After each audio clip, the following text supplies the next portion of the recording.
Have you ever felt like life hits you with truths you'd rather not face? Those little revelations you avoid because confronting them would mean admitting you need to change. But let me ask you this: how often do you choose the comfort of ignorance over the discomfort of truth? Today, I'm bringing you 60 painful truths nobody wants to admit, inspired by Stoic wisdom and life's harshest lessons. Brace yourself. This isn't just about recognizing these truths, but learning how to embrace them and grow stronger. But before we dive into the list, let me share a story to help set the tone. There was once a man named James who lived in the heart of the city. From the outside, James had it all: a steady job, a beautiful apartment, and a social life that seemed enviable. But beneath the surface, James was plagued by an unease he couldn't shake. Every morning, he stared into the mirror, questioning why he felt so empty despite everything he'd achieved. One day, while walking through the park, James met an older man sitting on a bench. The man had a calm, almost serene presence. Intrigued, James sat down and struck up a conversation. He confessed his struggles, saying, "I feel like I'm just going through the motions, but I don't know what's missing." The older man smiled knowingly and said, "You're carrying truths you refuse to confront. They're weighing you down like stones in your pockets." He handed James a small notebook and added, "Write down every hard truth you've been avoiding. It won't be easy, but clarity will set you free." James spent weeks filling that notebook with painful admissions. He was stuck in a career he didn't love. He feared failure more than he valued growth, and he depended too much on others' opinions for validation. It wasn't easy, but each truth he acknowledged felt like a weight lifted. Slowly, James began to make changes. Small steps at first, but bold ones over time. The older man's words echoed in his mind. "The truths we avoid are the ones that shape us the most." By facing these truths head-on, James not only transformed his life, but found a peace he'd never known before. And you can too. These 60 truths may sting, but they hold the power to set you free. Let's begin. 1. Everyone who knows you will eventually be dead, and their opinions will cease to matter in a few generations. This is a truth that cuts through the very fabric of our need for validation. The opinions of others, those fleeting judgments and passing remarks, hold so much power over us. Why? Because we let them. We alter our choices, hide our true selves, and even compromise our happiness to avoid the sting of disapproval. But here's the uncomfortable reality. Everyone who knows you, who judges you, who whispers behind your back, will one day be gone. Their opinions will dissolve into the same silence we all eventually face. Think about it. In 50 years, will it matter if someone thought you were foolish for starting that business or chasing that dream? In 100 years, will anyone even remember the gossip that made you lose sleep? The people whose opinions you hold in such high regard today will fade, just as the people they sought to impress have already faded. Yet, here you are, giving them control over your life. This isn't just a Stoic observation, it's a liberating call to action. Marcus Aurelius himself reflected on this truth, writing, "Consider how much more pain is caused by the anger and grief of the mind when we are hurt by such things than is caused by the actual things themselves." In other words, it's not the judgment of others that hurts us, but our attachment to that judgment. Let this truth free you. Instead of living for the approval of others, start living for yourself. Ask yourself, if I knew their opinions would be erased tomorrow, what would I do differently today? Would you take that risk? Speak up for what you believe in. Walk away from toxic relationships. The time to act is now. A man once shared a story about his grandfather, a stoic and unbothered man who lived unapologetically. On his deathbed, the grandfather smiled and said, "I wasted no time on the opinions of others. That's why I'm at peace." His grandson reflected on this for years, realizing how often he had let others' fleeting opinions dictate his life. It's never too late to change, but the sooner you embrace this truth, the more freedom you'll feel. So, stop giving your energy to what others think of you. Their opinions will fade, but the impact of your decisions, the ones you make for yourself, will shape your life. Remember, you're not here to please everyone. You're here to live fully. 2. Your achievements will be forgotten over time. This is a hard pill to swallow, especially if you pride yourself on your accomplishments. We live in a world obsessed with success, accolades, and recognition. We chase promotions, awards, and milestones, believing they'll immortalize us. But here's the painful truth: they won't. No matter how monumental your achievements feel today, they will eventually be forgotten. Think about the great figures of history. How many can you name beyond a handful?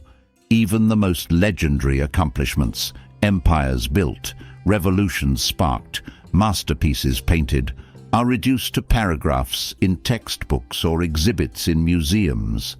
And for the majority of us, our achievements won't even make it that far. In a few generations, your trophies will gather dust, your titles will be meaningless, and the applause you once craved will be a faint echo. But don't mistake this truth for nihilism. Instead, let it be a source of clarity. If your achievements won't stand the test of time, then what truly matters? The Stoics teach us to focus on what we can control and what brings lasting fulfillment. Instead of chasing accolades, cultivate virtues, integrity, kindness, resilience. These aren't achievements to display. They're qualities that shape your character and enrich the lives of those around you. Consider the story of a man named David.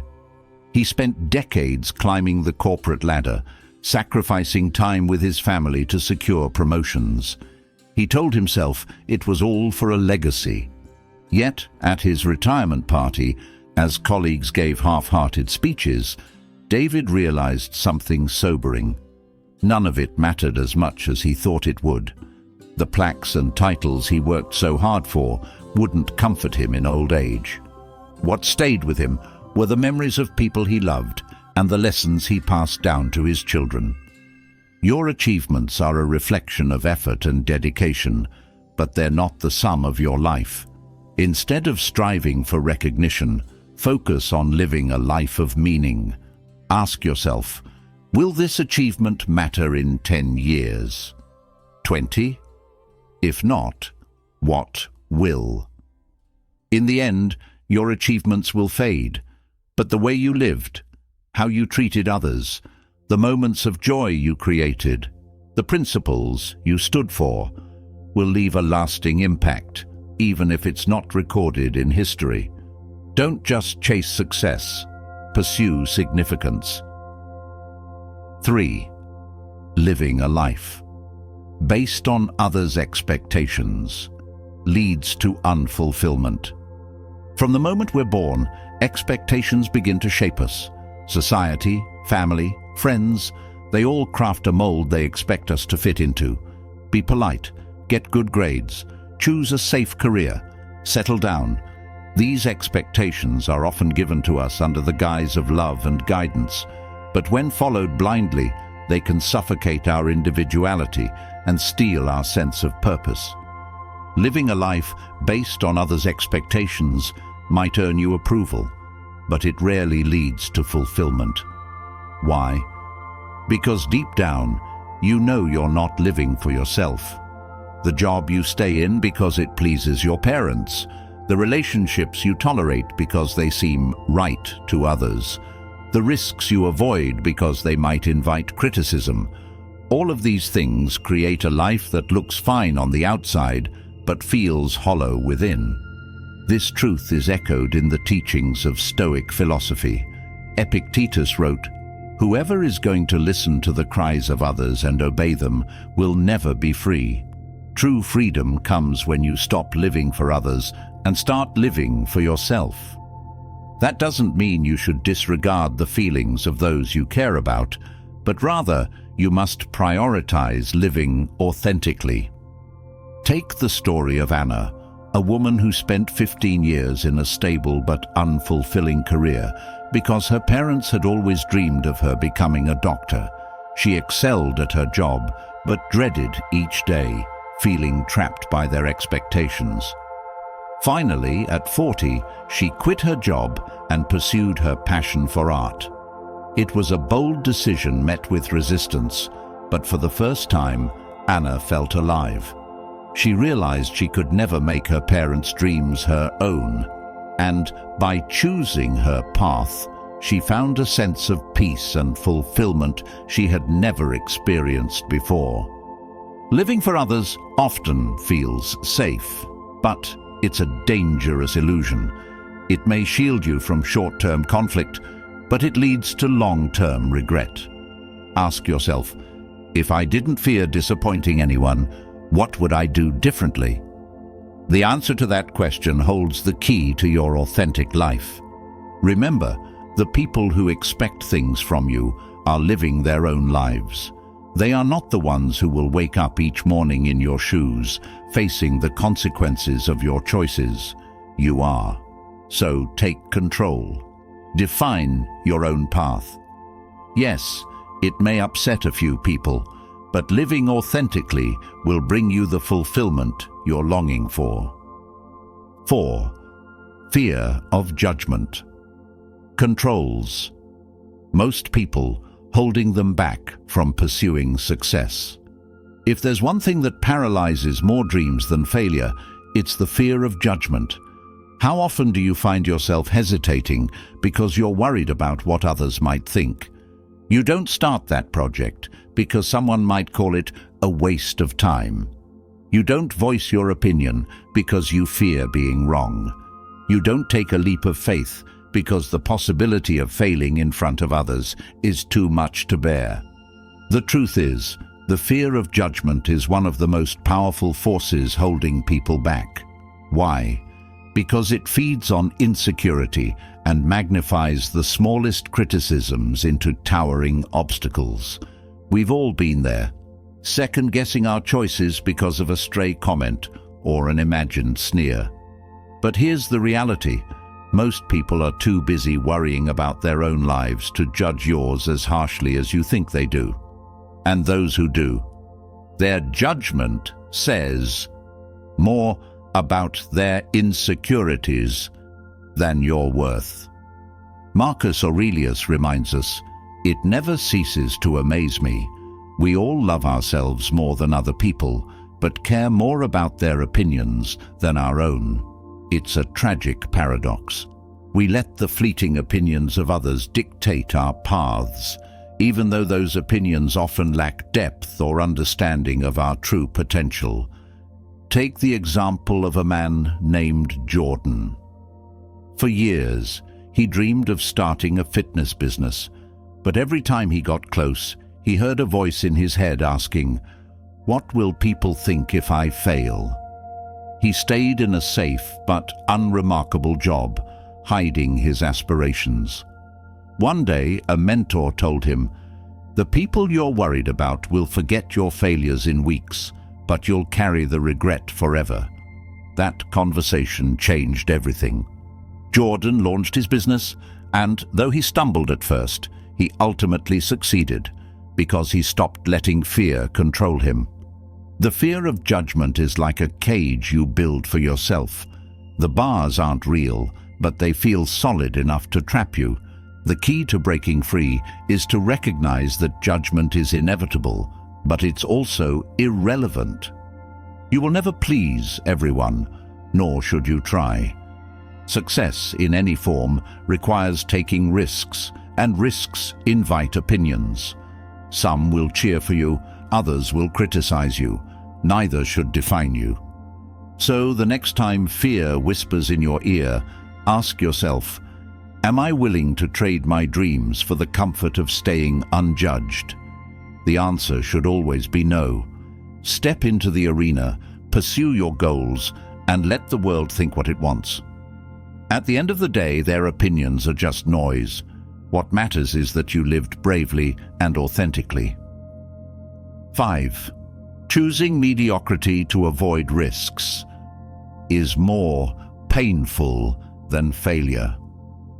Many people believe that playing it safe, choosing comfort and avoiding risk, will lead to a more secure and satisfying life. But the harsh reality is this: mediocrity is often far more painful than failure. Why? Because failure, for all its discomfort, offers growth, lessons, and the possibility of success, while mediocrity traps you in a cycle of regret and what-ifs. Imagine living your life in a gray zone.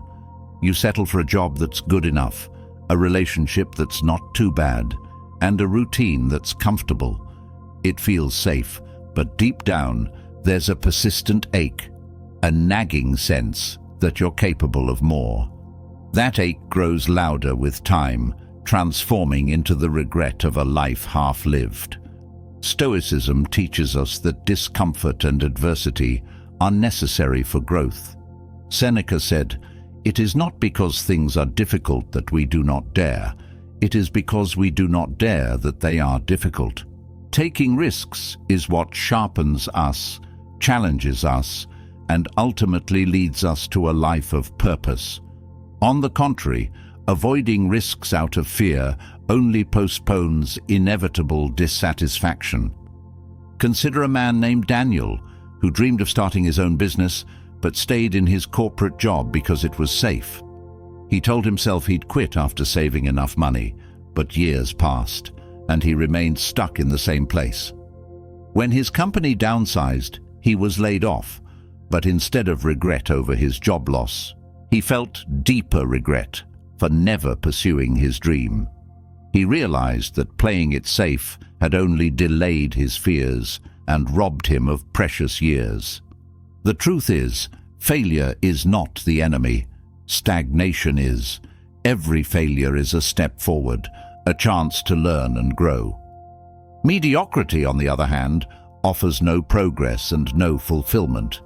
It might spare you from temporary discomfort, but it guarantees long-term pain. Ask yourself this: would I rather try and fail, or never try at all and wonder what could have been? The answer is clear. Life rewards the bold. Yes, risk is scary, but it's also where dreams are made. Mediocrity might seem like a safe bet, but it's actually the most dangerous gamble of all, because it guarantees a life of unfulfilled potential. 6.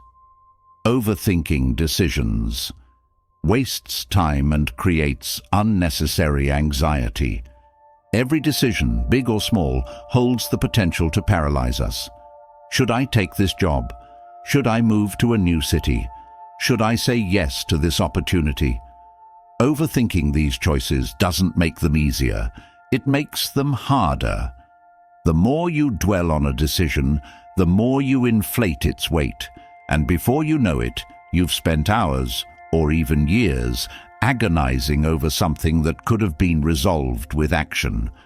Overthinking is a thief. It steals your time, drains your energy, and fills your mind with unnecessary anxiety. Instead of moving forward, you stay stuck in a loop of what-ifs. What if I make the wrong choice? What if it doesn't work out? What if I regret it? Ironically, this endless rumination often leads to inaction, which is a decision in itself, and usually the wrong one. Marcus Aurelius reminds us in Meditations, "You have power over your mind, not outside events." Realize this, and you will find strength.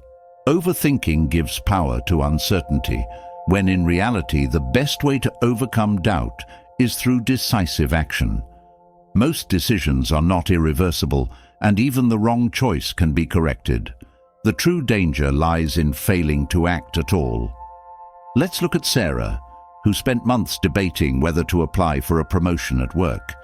She listed pros and cons, sought advice from everyone she knew, and played out countless scenarios in her head.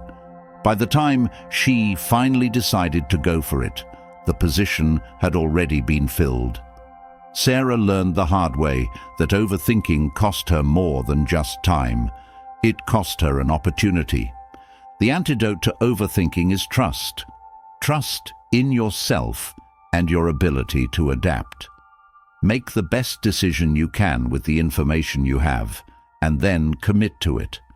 If it turns out to be the wrong choice, you'll learn, adjust, and move on.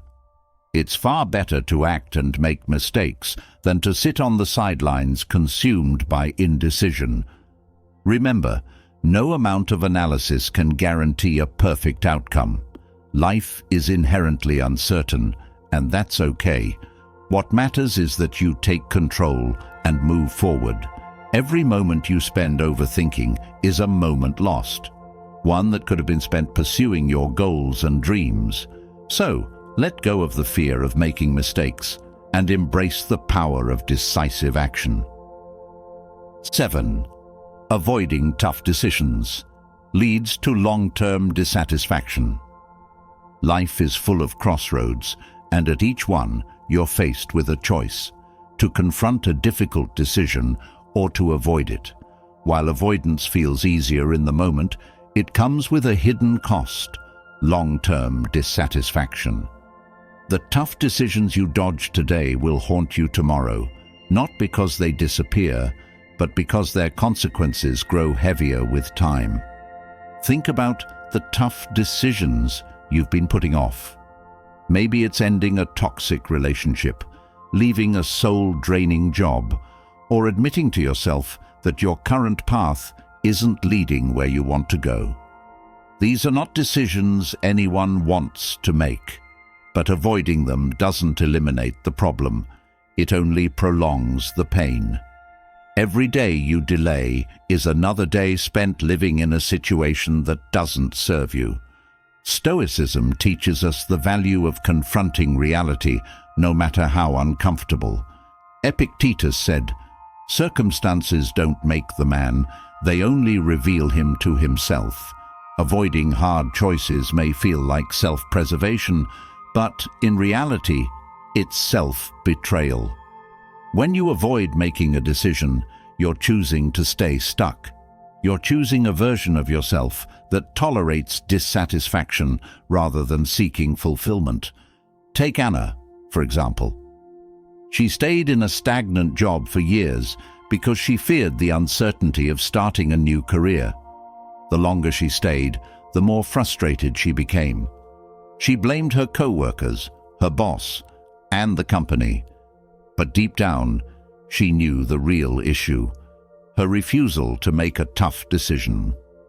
When she finally quit and pursued her passion, she realized that the fear of the unknown had been far more painful than the reality of change.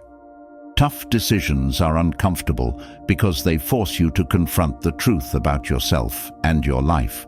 But discomfort is the price of growth. When you face these decisions head-on, you gain clarity, self-respect, and the chance to build a life aligned with your values. Avoiding them, on the other hand, guarantees regret. Ask yourself, what tough decision am I avoiding right now? How would my life improve if I made it today? The answer might scare you, but it will also set you free. Remember, the longer you wait, the harder it becomes to act. So, rip off the Band-Aid. Make the call, have the conversation, or take the leap. Your future self will thank you. 8. Comfort prevents progress by keeping people in suboptimal situations. Comfort is seductive. It whispers to you, "Stay here. You're safe.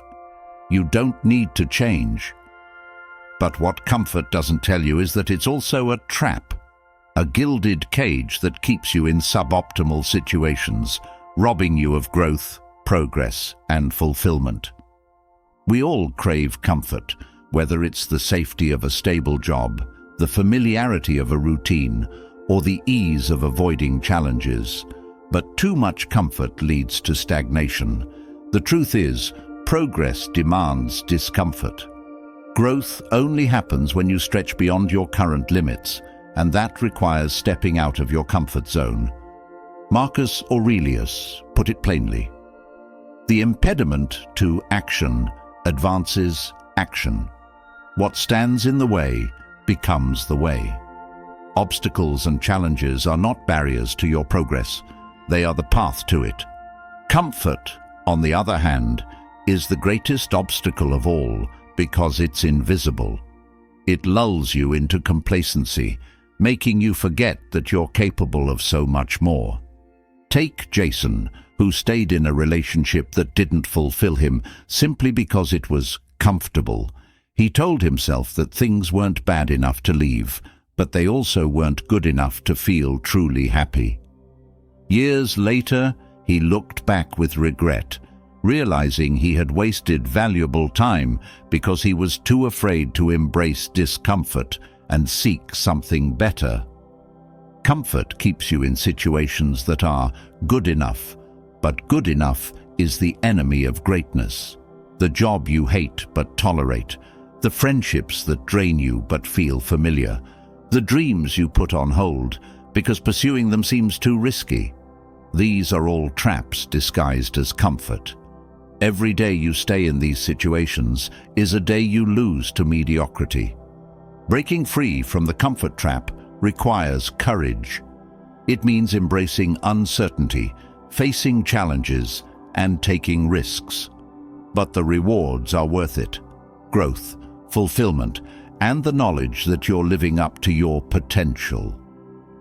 Comfort may feel safe, but it's a false safety. The real danger lies in staying where you are. So ask yourself, where in my life am I choosing comfort over progress? What small step can I take today to push past that comfort zone? The answer may scare you, but remember, discomfort is temporary. Regret is permanent. Growth begins at the edge of your comfort zone, so take the first step and don't look back. 9. Painful experiences often lead to significant growth. Nobody wants pain, but pain is an inevitable part of life. What many fail to realize is that pain, as uncomfortable and even devastating as it feels, is often the precursor to immense personal growth. Think back to the hardest moments of your life. Chances are, those are also the moments that taught you the most, reshaped your mindset, and forced you to evolve. Pain is life's most effective teacher. Marcus Aurelius wrote, "What stands in the way becomes the way." Stoicism embraces the idea that obstacles are not merely inconveniences, but opportunities to strengthen ourselves. Pain strips away the unnecessary, leaving us to confront what truly matters. It forces us to reflect, recalibrate, and take action. Take Sarah's story. After losing her business in a financial downturn, she felt shattered. Her identity was so tied to her success that failure felt like the end of the world. But in the ruins of her old life, she discovered resilience.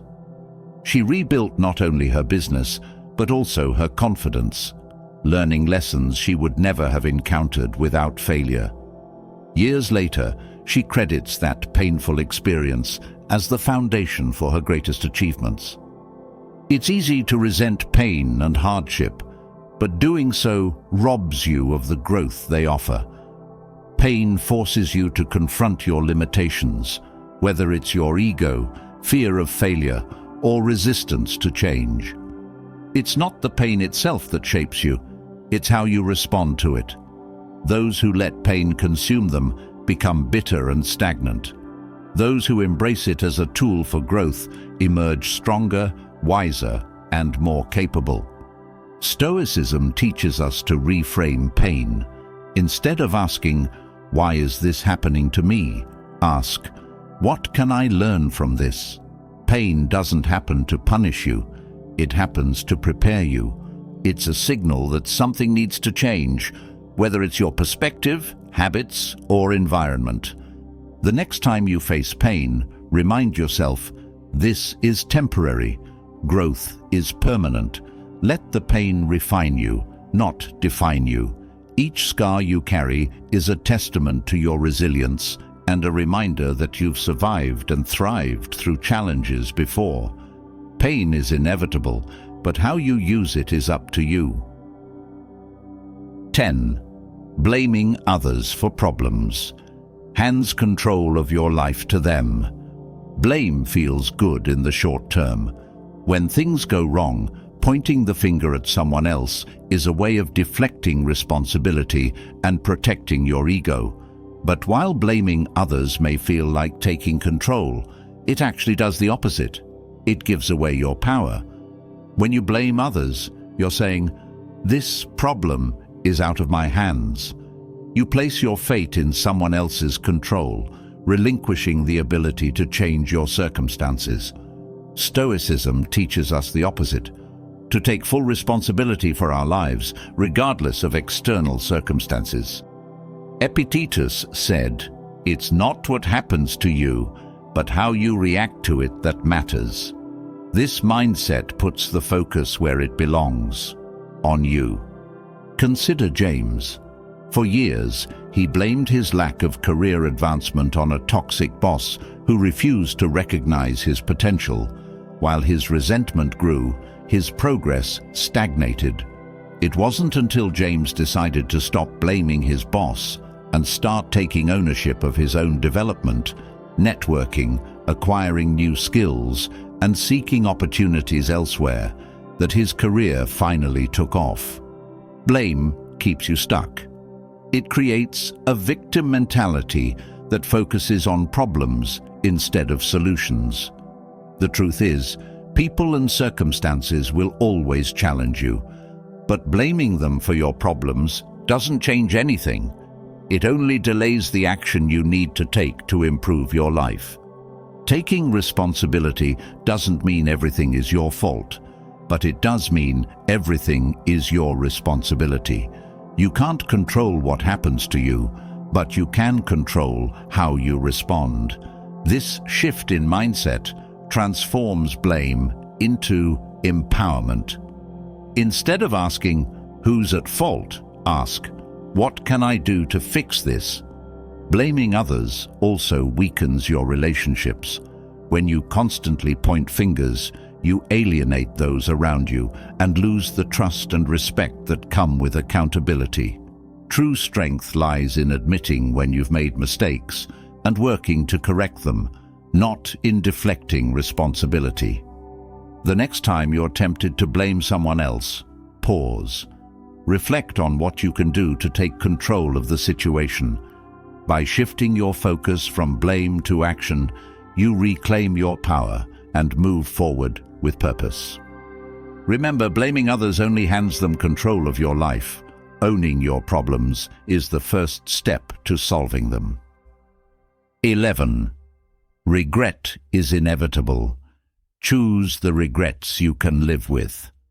Regret is a universal human experience. No matter how carefully you plan, how much you strive to make the right decisions, or how much you avoid risks, regret will find its way into your life. The Stoic perspective on this truth is refreshingly practical. Instead of trying to avoid regret altogether, focus on choosing the regrets you can live with. Every decision you make has a cost. When you say yes to one thing, you're saying no to something else. When you pursue one path, you leave another unexplored. This is life's inescapable reality. Regret often arises not because we've made a mistake, but because we fear what we might have missed out on. Consider Anna, who spent years climbing the corporate ladder. She achieved her dream of becoming a top executive, but often wondered if she had missed her chance to start a family. On the other hand, her friend Mia chose to leave a promising career to stay home with her children and later regretted not pursuing her ambitions. Both women faced regret, but the key difference was this: Anna felt at peace with her choice, while Mia didn't. Why? Because Anna aligned her decision with her values, while Mia acted out of fear and pressure. The Stoic approach encourages you to consider your values and priorities before making decisions. Regret is inevitable, but it doesn't have to haunt you if you choose consciously. Ask yourself, will this decision bring me closer to the life I want to live? Am I acting out of fear, convenience, or societal expectations? Or am I acting in alignment with my purpose and principles? Stoicism reminds us that the only regrets worth having are those that come from pursuing what matters most. It's better to try and fail than to never try and wonder, what if? Regretting action is often easier to live with than regretting inaction, because action moves you forward, teaches you lessons, and brings clarity. When you choose the regrets you can live with, you take control of your narrative. You accept that you'll never get everything right, but you can still live a fulfilling life. Regret doesn't have to be a source of suffering. It can be a signpost that guides you toward better decisions in the future. Remember, you will always have regrets, but living a life true to yourself means you can face those regrets with dignity and peace. Choose wisely. 12. Hitting rock bottom can make you fearless and more willing to take risks. Hitting rock bottom is a terrifying prospect for most people. It's the place where everything seems lost, where the weight of failure feels unbearable, and where hope often feels like a distant memory. Yet, paradoxically, rock bottom can also be the most liberating place you'll ever find yourself. When you hit rock bottom, you lose the fear of losing. You've already faced the worst-case scenario, and you're still standing. The Stoics saw immense value in this. Seneca famously practiced voluntary discomfort to remind himself that even if he lost everything, he could endure it. He understood that when you strip away all the excess, you discover what truly matters and what you're truly capable of. Take Ethan's story as an example. After his business collapsed and his marriage ended, he felt like he had nothing left. At first, despair consumed him, but over time, he realized he had nothing more to lose. This newfound perspective gave him the courage to take bold risks he never would have considered before. He started a new business in an entirely different field, moved to a new city, and even reconnected with old friends. Hitting rock bottom gave him the clarity and courage to rebuild his life on his terms. When you're at rock bottom, the fear of judgment fades. The people whose opinions once controlled you seem irrelevant because you're no longer playing their game. This freedom allows you to act boldly, take risks, and embrace opportunities without hesitation. Stoicism teaches that adversity can be the seed of growth. Marcus Aurelius wrote, "The impediment to action advances action. What stands in the way becomes the way." Rock bottom isn't the end. It's the beginning of a new path, one where you can move forward without the baggage of fear. However, hitting rock bottom doesn't mean you'll automatically bounce back stronger. The choice is yours. You can wallow in despair, or you can use the experience as fuel for reinvention. The key is to recognize that your lowest point is not your final destination. It's a turning point, a place where you can rebuild with wisdom, resilience, and clarity. If you ever find yourself at rock bottom, remember, this is where transformation begins. Embrace the freedom that comes from having nothing to lose and use it to take the risks you've been avoiding. Life is uncertain, but when you face the worst, uncertainty becomes less intimidating. Rock bottom can be the foundation on which you build the rest of your life. 13. Most people don't think about you as much as you fear they do. One of life's most liberating truths is this: people don't think about you nearly as much as you fear they do. It's a truth we resist because deep down, most of us crave validation and approval. Yet, once you accept this fact, you free yourself from the chains of worrying about others' opinions. Think about it.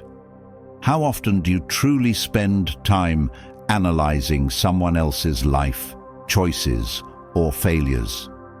Perhaps you notice something fleetingly, a mistake, a social misstep, but then your mind quickly returns to your own world, your own challenges, and your own priorities. The same applies to others. They're far too consumed by their own lives to spend much time thinking about yours. The fear of judgment is a mental prison. It's the reason you hesitate to take risks, to speak up, or to follow your dreams. You imagine a chorus of critics watching your every move, waiting for you to fail. But that chorus doesn't exist. Most people are too busy worrying about their own lives to give you more than a passing thought. This is not to say no one will ever judge you.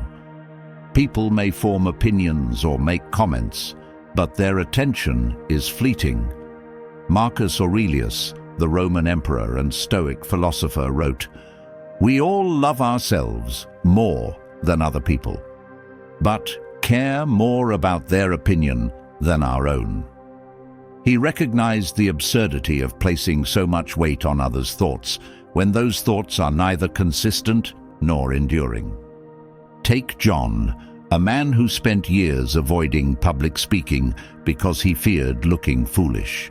One day, he was forced to give a presentation at work. Despite stumbling over a few words, the feedback was overwhelmingly positive. Later, he asked a colleague about the moments he thought were disastrous. The colleague shrugged and said, "I didn't even notice." What John agonized over for hours was something others forgot in seconds. When you realize how little space you occupy in others' minds, you gain the courage to act. You stop hesitating. You stop obsessing over appearances. Instead, you focus on living authentically, making choices aligned with your values, and pursuing what truly matters to you. The Stoics remind us that what truly belongs to us is our own judgment, our own choices, and our own character. Free yourself from the fear of judgment, and you reclaim your power. You become unshaken, willing to take risks, and unafraid to fail. So the next time you catch yourself holding back because of what others might think, remember this: they're not thinking about you as much as you think they are, and even if they are, their opinions won't define your life. Only your actions will. 14. Success requires obsessive dedication and sacrifices. Success is a beautiful illusion until you realize the price it demands.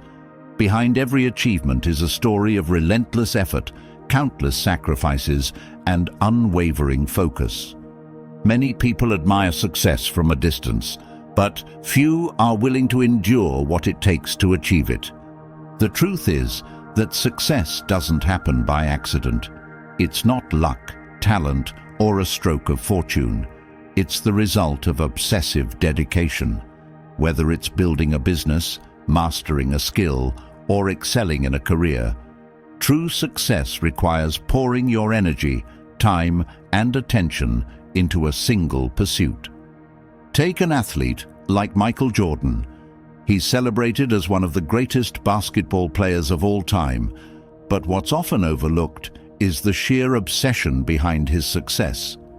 Jordan was known for his brutal training regimen, his willingness to outwork everyone else, and his refusal to accept mediocrity. While others rested, he practiced. While others celebrated, he prepared for the next challenge. But with obsession comes sacrifice. To excel in one area of life, you must be willing to let go of others. Relationships, leisure time, and even health are often placed on the altar of ambition. It's not an easy choice, and it's not one to be taken lightly. For example, consider Sarah, an entrepreneur who spent years building a successful company. She worked 80-hour weeks, skipped social gatherings, and even missed significant family milestones. While she achieved her goal of financial independence, she later admitted that the sacrifices came at a cost. Success is not free, it's a trade-off, and each person must decide what they're willing to give up. The Stoic approach to success teaches us to pursue excellence without losing sight of what truly matters. Marcus Aurelius advised, "Do not be overheard complaining, either to yourself or others." The path to success is hard, but it's also a choice.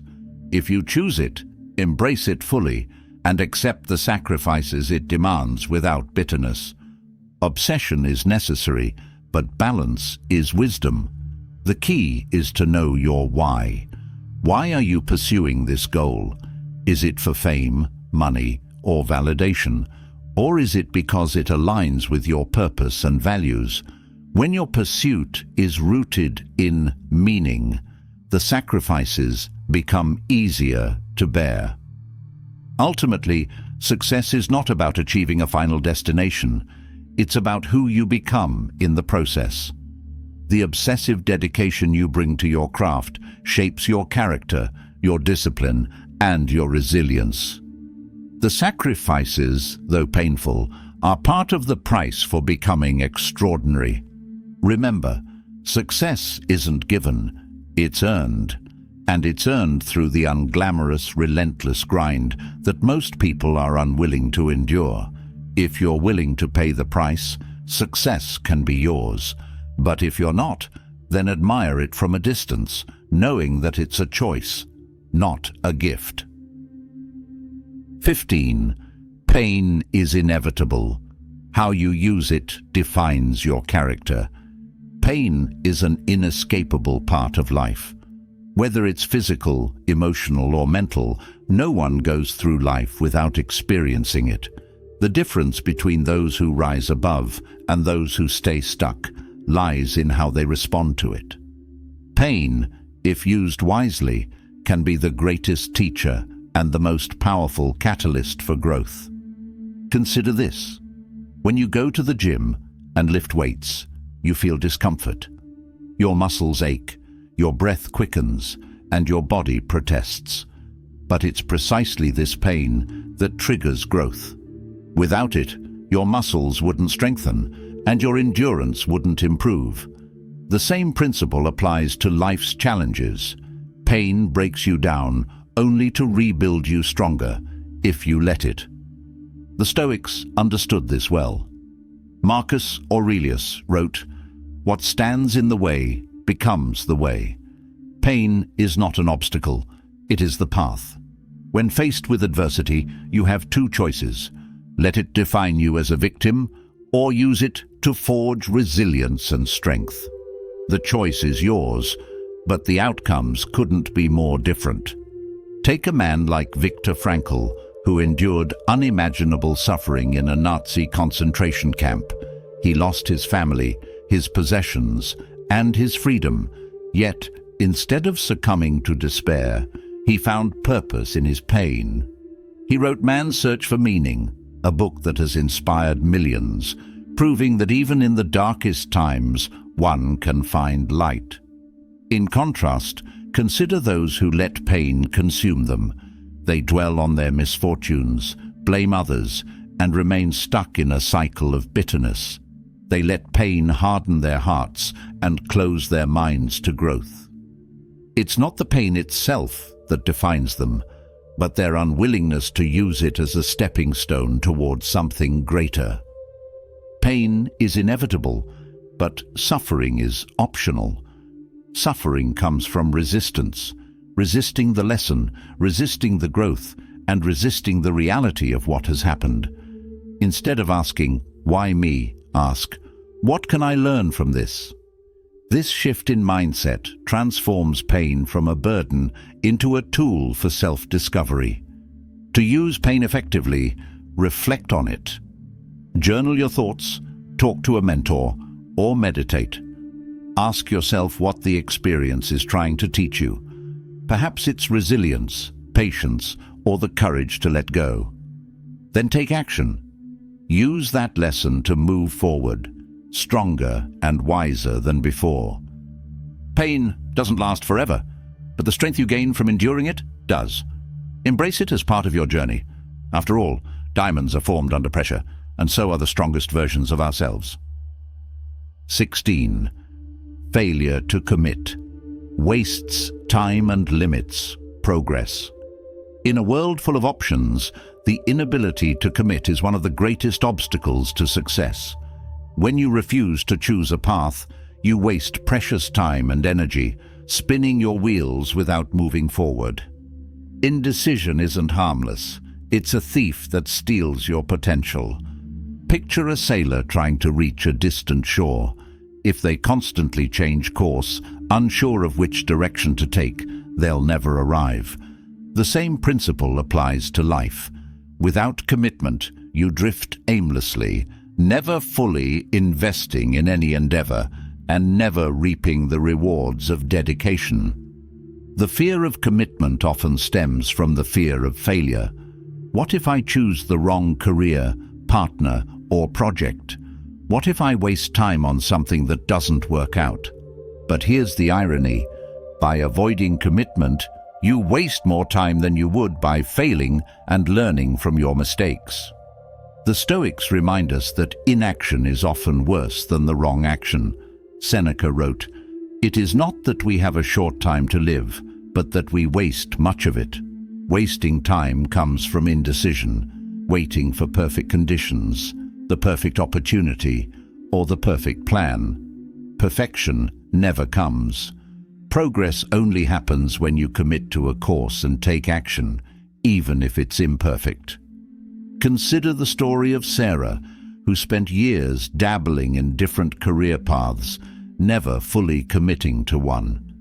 She feared making the wrong choice, so she made no choice at all. Meanwhile, her peers who chose and failed learned valuable lessons, adjusted their paths, and eventually found success. By the time Sarah decided to take action, she realized she was years behind. Commitment doesn't mean you'll never adjust your course. It means giving your full energy and focus to a goal until it becomes clear whether to stay the course or pivot. Without commitment, you never gain the clarity that comes from experience. You remain stuck in analysis paralysis, wondering what if, instead of discovering what is. To overcome the fear of commitment, start small. Choose a goal and dedicate a set amount of time to it. 6 months, a year, or even a week. During that time, give it your all. Evaluate your progress at the end, but don't allow yourself to quit prematurely. This builds the muscle of commitment and teaches you the value of seeing things through. Remember, life rewards those who commit. Success doesn't come from dabbling.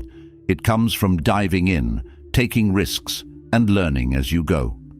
Failure may sting, but the pain of regret from never trying is far worse. So, stop waiting for perfect conditions. Choose a path, commit fully, and trust that progress will follow. After all, the only true failure is failing to begin. 17.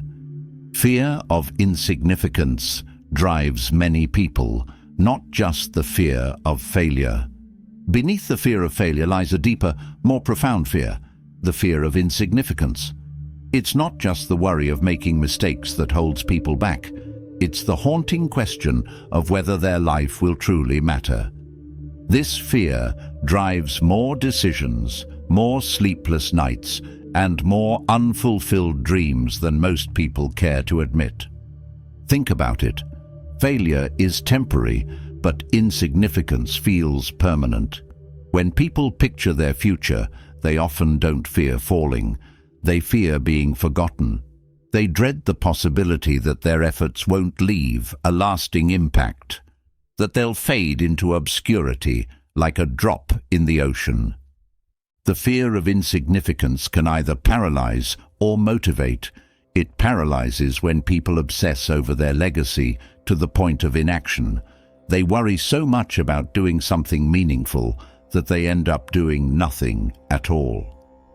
On the other hand, it can motivate those who embrace the discomfort and use it as fuel to create, contribute, and live with purpose. The Stoics remind us that significance doesn't come from others' recognition. It comes from living in alignment with your values. Marcus Aurelius wrote, "Waste no more time arguing about what a good man should be. Be one." Insignificance isn't about what others think. It's about whether you've lived authentically and done what truly matters to you. Take the example of a woman named Clara who spent years chasing external validation. She climbed the corporate ladder, earned accolades, and amassed wealth, but none of it filled the void. It wasn't until she started mentoring others and giving back to her community that she felt her life had meaning. Clara realized that significance isn't about applause, it's about impact. To overcome the fear of insignificance, focus on what you can control. Stop worrying about whether your actions will be remembered by others and start asking whether they align with your values. What brings you fulfillment?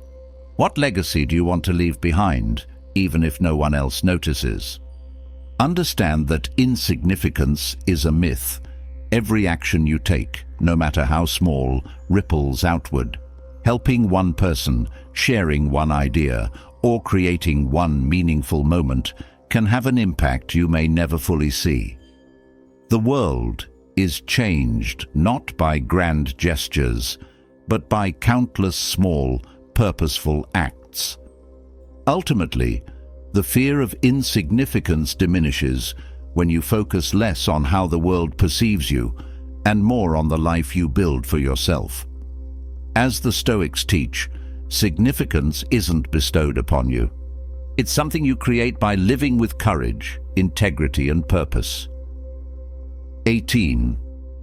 True revenge is success, not resentment or bitterness.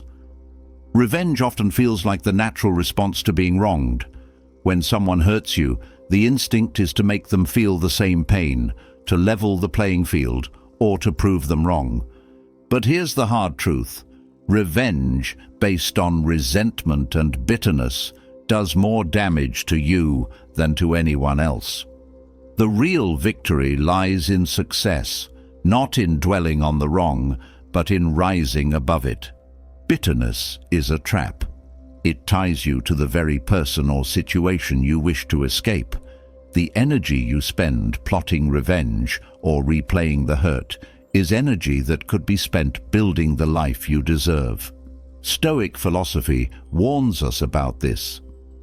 Epictetus said, "No man is free who is not master of himself." If your emotions are controlled by your enemies, you're handing them the keys to your peace of mind. Imagine a man named Victor who was betrayed by a business partner. He spent months consumed by anger, fantasizing about ways to ruin his former partner's reputation. Meanwhile, his own business began to falter because he was too distracted to focus on it. One day, Victor decided to channel his energy into growing his company instead. Over time, his success became the ultimate revenge, not because it harmed his partner, but because it proved he didn't need to stoop to his level to thrive. True revenge isn't about hurting someone else. It's about becoming the best version of yourself. Success not only heals the wounds of betrayal, but it also renders the actions of others insignificant. When you're busy building a fulfilling life, the opinions and actions of those who wronged you fade into irrelevance. The process isn't easy. Letting go of bitterness requires humility and self-control. It means acknowledging that revenge won't bring you the satisfaction you seek. Instead, focus on what truly matters: your goals, your growth, and your happiness. To embrace this mindset, start by forgiving, not for their sake, but for your own. Forgiveness isn't about condoning what happened. It's about freeing yourself from the weight of anger. Then, shift your focus. Set ambitious goals and pour your energy into achieving them. Every step you take toward your own success is a step away from the negativity of the past. As the saying goes, the best revenge is living well. Let your accomplishments speak louder than your grievances. Let your happiness shine brighter than your pain. True revenge lies not in bringing others down, but in lifting yourself up. After all, the ultimate victory is a life well lived, one where bitterness has no place. 19. Toxic motivations, like anger or resentment, can hijack your goals. Motivation is a powerful force, but not all motivations are created equal. While anger, resentment, or a need to prove others wrong can provide a temporary spark, they're like faulty fuel. They'll eventually burn out, leaving you stranded or worse, steering you off course.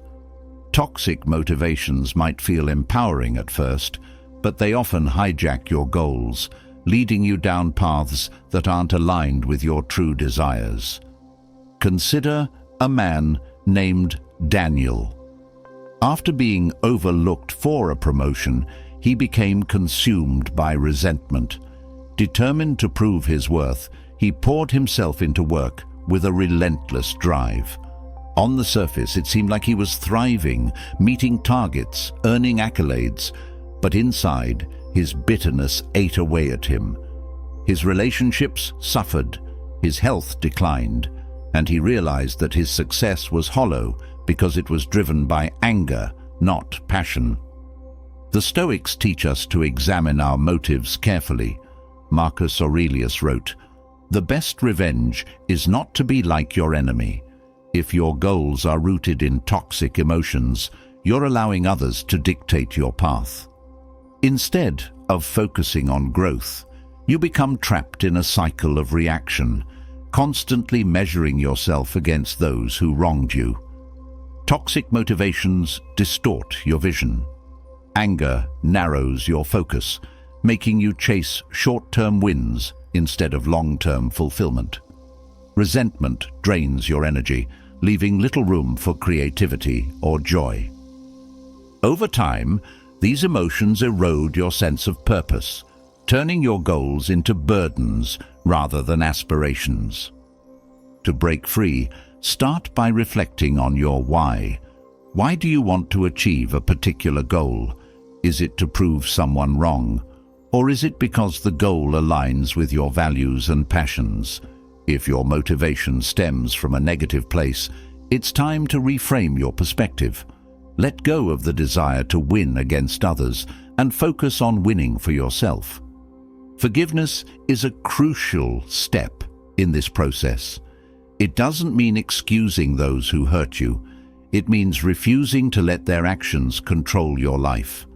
When you forgive, you reclaim your energy and redirect it toward building the life you want. Channel your drive into goals that bring you genuine satisfaction, not fleeting vindication. Lastly, practice gratitude. Shift your focus from what you've lost or what's been done to you to what you have and what you can create. Gratitude recenters your motivation, reminding you that your journey is about growth, not retaliation. True success is fueled by positive intentions. When your goals come from a place of love, curiosity, or a desire to contribute, the journey becomes as rewarding as the destination. Toxic motivations, on the other hand, are like chains. They might push you forward for a while, but they'll always hold you back in the end. 20. Many people live by rules they didn't choose, often dictated by societal or family expectations. One of life's most painful realizations is that many of us are playing by rules we never chose. From childhood, we're handed a script written by society, family, or cultural norms, and we're expected to follow it without question. Go to school, get a job, get married, buy a house, have kids, retire. It's a life path designed for stability, but not necessarily for fulfillment. The problem arises when these expectations clash with your personal values or dreams. You might wake up one day and realize you're chasing goals that don't feel like your own. Maybe you're working in a field you dislike because it's what your parents wanted. Maybe you're in a relationship because you felt pressured to settle down. Or maybe you've avoided pursuing a passion because society labeled it impractical or unworthy. Stoic philosophy urges us to question these inherited rules. Epictetus said, "Know first who you are, and then adorn yourself accordingly." Living authentically means shedding the expectations that don't serve you and defining success on your own terms. But this is easier said than done. Breaking free from societal or familial pressures often comes with guilt, fear of judgment, or even outright resistance from those around you. Take the story of Laura, a lawyer who followed her parents' dream instead of her own. She spent years excelling in her career, but she was miserable. Her true passion was art, but she suppressed it because she feared disappointing her family. It wasn't until she suffered a health scare that she decided to leave her job and pursue painting full-time. The decision wasn't easy, but it brought her a sense of peace and fulfillment she'd never experienced before. Living by someone else's rules is like running a marathon with no finish line. No matter how fast or far you go, you'll never feel like you've arrived. True fulfillment comes from identifying what matters to you, not your parents, not society, not anyone else, and shaping your life around those priorities. To start, ask yourself, whose expectations am I living up to? If the answer isn't your own, it's time to reevaluate. Begin setting boundaries with those who impose their ideals on you. Boundaries don't mean cutting people off. They mean making space for your voice to be heard. Next, take small steps toward your authentic goals. You don't need to overhaul your life overnight. Start by dedicating a few hours a week to something that lights you up, whether it's a hobby, a side project, or simply exploring new possibilities. Finally, let go of the need for approval. Not everyone will understand your choices, and that's okay. The Stoics remind us that the opinions of others are outside our control. What matters is that you live in alignment with your truth. The freedom to choose your own path is one of life's greatest privileges. Don't waste it chasing a dream that isn't yours. As Marcus Aurelius wrote, you have power over your mind, not outside events. Realize this, and you will find strength. Define your rules, live by them, and watch your life transform. 21. Approval from others may never come, even after achieving your goals. It's a bitter pill to swallow, but no matter how much you achieve, the approval you seek from others may never come. You might earn the degree, land the dream job, or build the life you envisioned, but the validation you hoped for, whether from parents, peers, or society, might still be withheld. And even if it's granted, it often feels hollow, fleeting, and insufficient. Why? Because the need for external approval is like chasing the horizon. It always recedes. Human nature craves validation, but when it's rooted in others' opinions, it becomes a moving target. People's expectations shift, and their attention wanes. You could climb the highest mountain, and someone will still ask why you didn't choose a taller peak. Consider Jack, a successful entrepreneur who built a thriving business. For years, he worked tirelessly, hoping to hear his father say, "I'm proud of you." But when Jack finally achieved financial success, his father's response was lukewarm. "Why don't you aim for a bigger market?" No matter what Jack accomplished, his father's approval remained out of reach, leaving Jack disillusioned and empty. The Stoics warned us about the futility of seeking external validation. Marcus Aurelius wrote, "It never ceases to amaze me. We all love ourselves more than other people, but care more about their opinion than our own." This is a profound reminder that placing your self-worth in the hands of others is a losing game. The antidote lies in shifting your focus inward. Instead of seeking approval, aim for alignment with your values. Ask yourself, am I proud of the person I'm becoming? Am I acting with integrity and purpose? When your self-worth comes from within, you become unshakable. Others' opinions may still sting, but they no longer control you.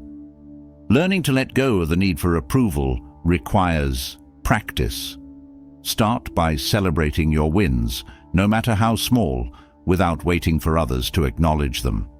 Reflect on what success means to you, not what it looks like to others. Surround yourself with people who genuinely support you, but remember that their validation is a bonus, not a necessity. Finally, accept that not everyone will understand your journey, and that's okay. People project their fears, biases, and insecurities onto others. Their lack of approval often says more about them than it does about you. True freedom comes when you stop performing for an audience and start living for yourself. As you embrace this mindset, you'll find that the approval you were chasing no longer matters. Your confidence will come from knowing you're walking your path, not from waiting for others to applaud. 22. Your past. Challenges. Shape your best qualities, even if it's hard to see at the time. Life's toughest moments often feel unbearable while they're happening, but with time, they reveal their true purpose. Your past challenges, the heartbreaks, failures, and struggles, shape your character, even if it's hard to appreciate in the moment. They refine your resilience, teach you empathy, and uncover strengths you didn't know you had. Take Sarah, for example.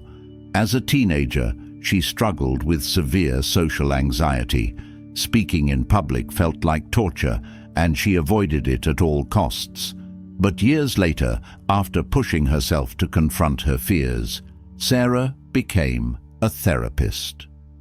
Her journey through anxiety gave her a deep understanding of others' struggles and the tools to help them. What once seemed like a curse became her greatest asset. The Stoics believed that adversity is not just an obstacle, but a teacher. Marcus Aurelius wrote, "What stands in the way becomes the way." Challenges force you to grow in ways comfort never could. They strip away illusions, revealing who you truly are and what you're capable of. However, it's not always easy to see the silver lining while you're in the thick of it. Pain blinds you to its purpose, and it's natural to wish it away. But consider this: the oak tree's strength comes from enduring storms, not avoiding them. The same is true for you. To embrace this truth, start by reframing your struggles. Instead of asking, Why is this happening to me? Ask, what is this teaching me? Pain becomes more bearable when you see it as a tool for growth rather than an endless punishment. Next, reflect on past challenges you've overcome. What qualities did they help you develop? Perhaps a difficult breakup taught you independence. Maybe a career setback forced you to pivot to something more fulfilling. Recognizing how struggles have shaped you builds gratitude for the journey, even if it was painful. Finally, use your experiences to uplift others.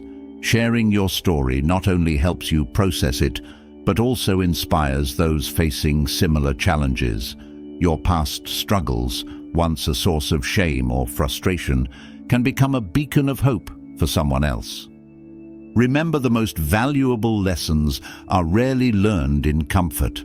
They're forged in the fires of adversity, making you stronger, wiser, and more compassionate. Trust that even when life feels unbearable, it's preparing you for something greater. As the Stoic philosopher Seneca said, difficulties strengthen the mind, as labor does the body. Embrace them, and you'll emerge not just intact, but transformed. 23. Happiness comes from the process, not the destination of your goals. We're conditioned to believe that happiness lies in reaching the finish line, the promotion, the dream house, the ideal weight. Yet, how many times have you achieved a goal only to feel a fleeting sense of satisfaction before setting your sights on the next milestone?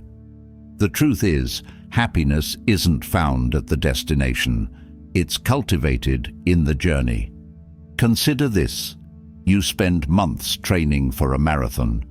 The early morning runs, the sore muscles, and the discipline all become part of your life. On race day, you cross the finish line to cheers and applause, but the joy lasts only a moment. What lingers is the pride in the effort you put in, the friendships you made with fellow runners, and the growth you experienced along the way. This principle is rooted in Stoic philosophy. Marcus Aurelius reminds us, the happiness of your life depends upon the quality of your thoughts. It's not the achievement itself, but how you engage with the process that determines your fulfillment. Goals are important, but they should serve as a compass, not a source of happiness. Modern society often traps us in a destination mindset, convincing us that joy lies in ticking boxes. But this creates a perpetual cycle of dissatisfaction, as each goal achieved reveals a new one to pursue.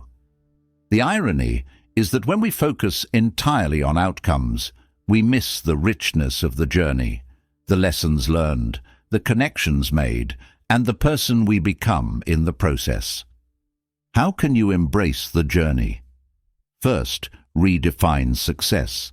Instead of measuring it by external achievements, look at the growth and effort you've put in. Celebrate progress, no matter how small. Each step forward, even if it's imperfect, is worth acknowledging. Next, stay present. Mindfulness can help you savor the small victories and joys along the way. Whether it's the satisfaction of a productive day or the resilience you show after a setback, take a moment to appreciate these experiences. They are the building blocks of happiness. Finally, detach from the outcome. This doesn't mean abandoning your goals, but rather recognizing that the process itself has value, regardless of the result. Even if you fall short, the journey will leave you stronger, wiser, and more prepared for the next challenge. Happiness is not a trophy to be won. It's a state of mind cultivated through effort, resilience, and gratitude. By shifting your focus from the destination to the process, you unlock a deeper, more enduring sense of fulfillment. 24. Society will root for you until you surpass their expectations, then you may face resentment. When you're starting out, society loves a good underdog story. People cheer for your rise, encourage your efforts, and celebrate your small victories. But once you begin to surpass their expectations, once your success begins to highlight their own shortcomings, support can turn into resentment. Imagine Lisa, a self-taught artist who struggled for years to make ends meet. Her friends and family admired her perseverance and bought her paintings to support her dream. But when her work gained national attention and she became financially successful, the tone shifted. Jealous whispers replaced praise, and her success became a reminder of what others hadn't achieved. This phenomenon is rooted in human nature. People like to see others succeed, just not too much. When someone rises above societal norms, it challenges the status quo and exposes insecurities. As Theodore Roosevelt put it, comparison is the thief of joy. Your success might inadvertently become a mirror reflecting others' unfulfilled ambitions. Stoicism offers wisdom for navigating this reality. Epictetus advised, "Seek not the good in external things, seek it in yourselves. If you depend on others' validation, you give them power over your peace." True fulfillment comes from aligning with your values, not from being liked or accepted. How do you handle resentment from others? First, recognize that it's not about you. People's reactions often stem from their own struggles and fears. Their resentment says more about their relationship with themselves than it does about your achievements. Second, stay humble. Success doesn't make you superior, and humility can disarm envy. Share your journey, the struggles, failures, and lessons, so others see the human side of your success. Vulnerability builds connection and reminds people that achievement isn't magical, it's earned. Lastly, protect your energy. As you grow, some relationships may no longer serve you. That's okay. Surround yourself with people who celebrate your success without feeling threatened by it. Their support will keep you grounded and motivated. Remember, you're not responsible for how others perceive your success. What matters is that you remain true to your values and purpose. Society's shifting opinions are beyond your control, but your response to them is entirely within your power. Keep striving, not for their approval, but for the satisfaction of knowing you're fulfilling your potential. 25. Success attracts hate. It's an indicator of progress. The more you achieve, the more attention you'll attract, and not all of it will be positive. Success is a spotlight that doesn't just illuminate your accomplishments, it also casts shadows where envy and resentment hide. People often hate what they don't understand or what reminds them of their own unfulfilled potential. Ironically, this hate is often the clearest sign that you're on the right path. Consider the stories of groundbreaking innovators, entrepreneurs, or artists. Figures like Elon Musk or J.K. Rowling are celebrated for their achievements, yet they face constant criticism, online trolling, and even outright hostility. Their success challenges norms, disrupts the status quo, and forces people to confront their own limitations. Hate becomes inevitable. Marcus Aurelius reminds us in Meditations, "When you wake up in the morning, tell yourself, the people I deal with today will be meddling, ungrateful, arrogant, dishonest, jealous, and surly. They are like this because they can't tell good from evil." This is a powerful Stoic insight. People's negativity is not about you. It's about their inability to process their own emotions. Why does success attract hate? For some, your progress becomes a reflection of their stagnation. Others may feel threatened, fearing that your rise diminishes their own worth. Your success breaks the unspoken social contract to stay comfortably mediocre, which can be unsettling for those who prefer the comfort of conformity. So, how should you deal with this inevitable hate? First, don't let it derail you. Remember that criticism often says more about the critic than the target. If the hate is baseless, let it roll off your back. If there's truth to it, use it as constructive feedback to improve.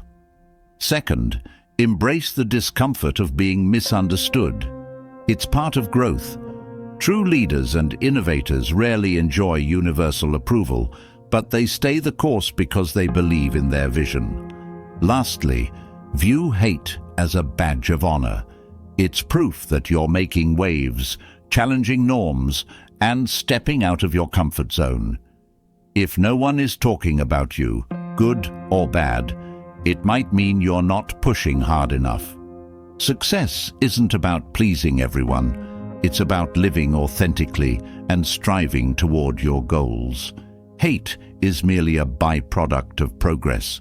The key is to stay focused on your journey and let the noise fade into the background. 26. Discomfort is unavoidable in the pursuit of worthwhile goals. There's a universal truth that many people try to escape. Any goal worth pursuing will come with discomfort. Whether it's the physical strain of training for a marathon, the emotional challenge of having a difficult conversation, or the mental grind of building a business, growth demands a price. Discomfort isn't a sign that something is wrong. It's a sign that something is happening. Think of it as the growing pains of transformation. Just as a caterpillar must struggle to emerge from its cocoon, we too must endure discomfort to reach our full potential. Epictetus taught, "Difficulties are things that show a person what they are." The willingness to embrace discomfort is what separates those who achieve greatness from those who settle for mediocrity.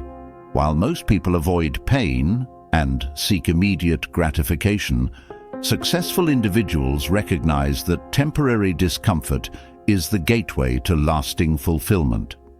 Why do so many shy away from discomfort? It's human nature to seek safety and avoid risk. The brain is wired to protect you from danger, and discomfort feels like a threat.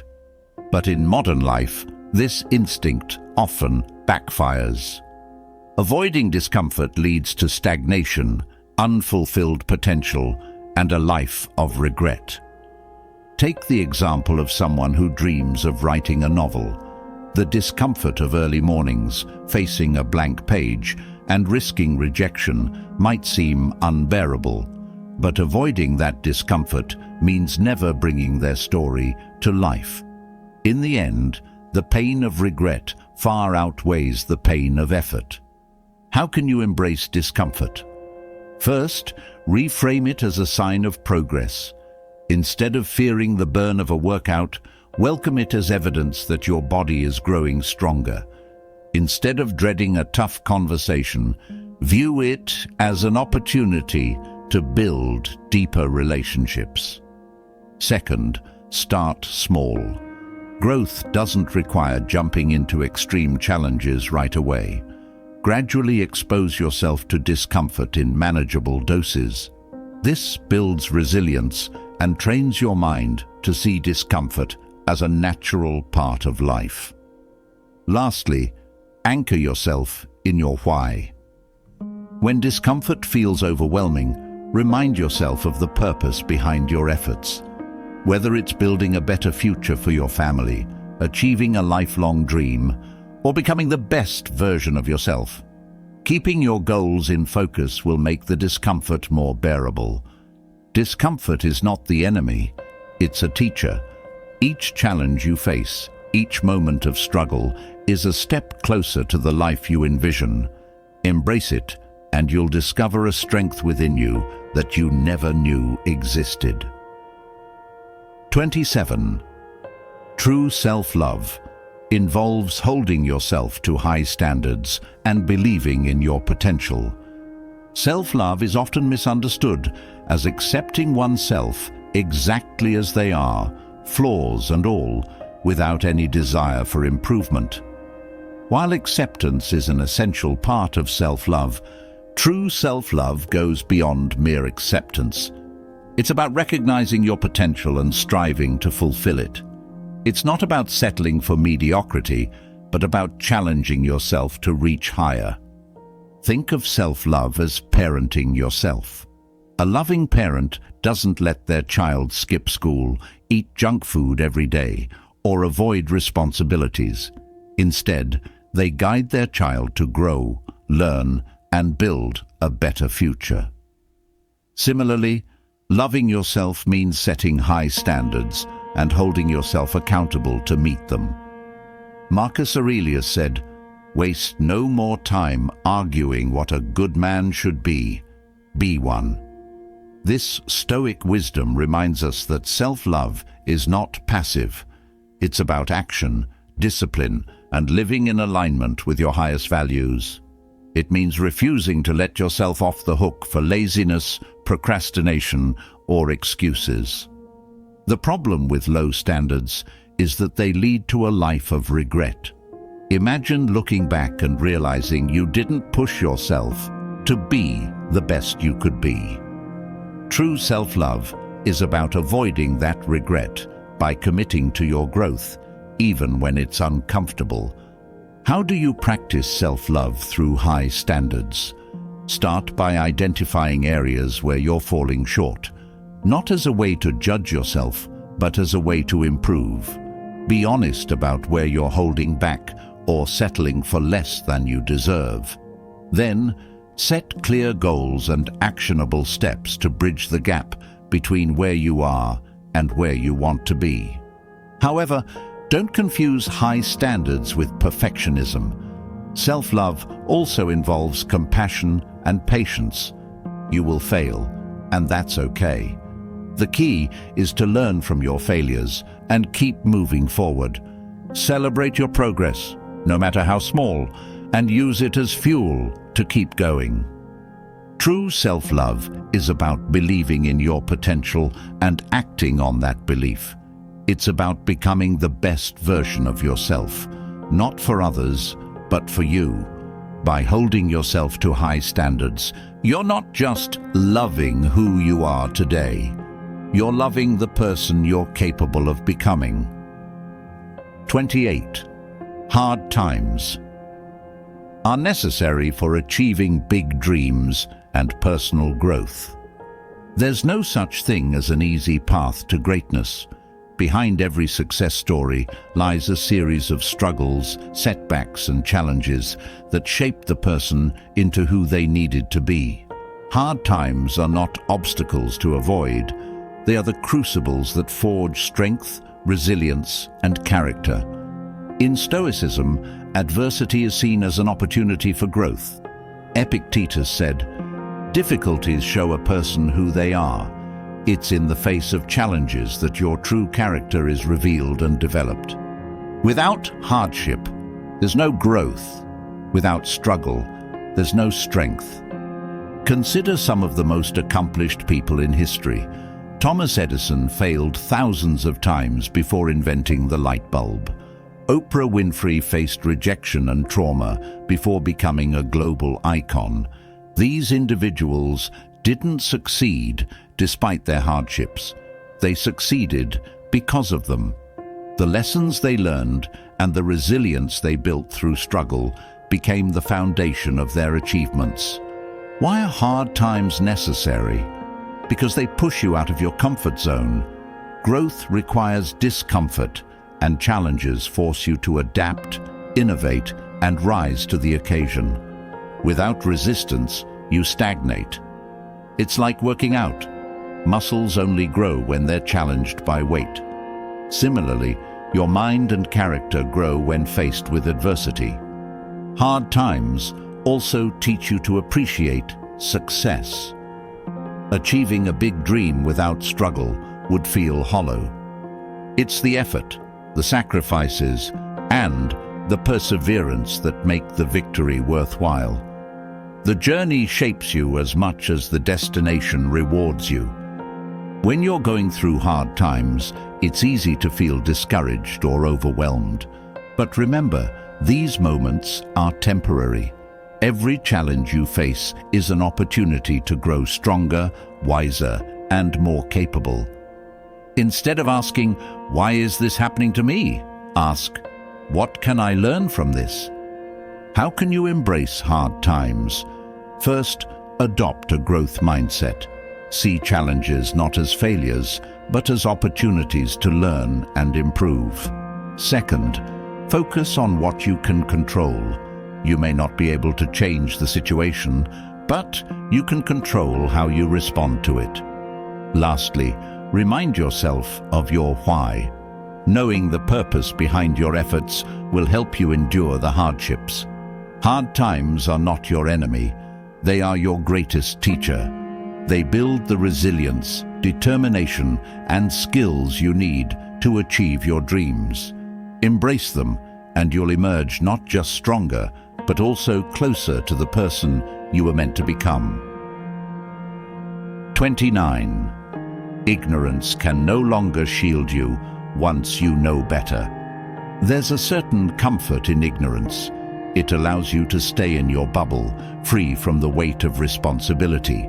But the moment you learn the truth or recognize a better path, ignorance is no longer an option.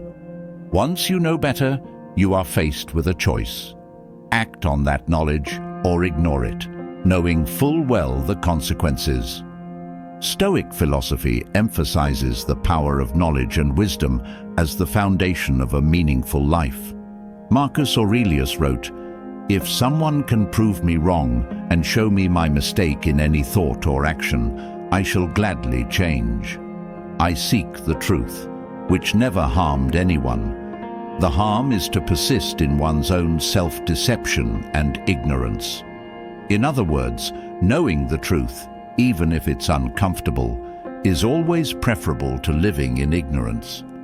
The problem with clinging to ignorance is that it doesn't exempt you from the consequences of your actions or inactions. Imagine someone ignoring their health, eating poorly, and skipping exercise.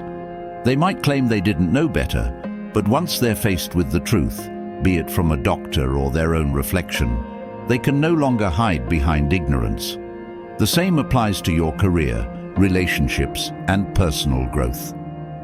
Once you see the gap between where you are and where you could be, it becomes your responsibility to close it.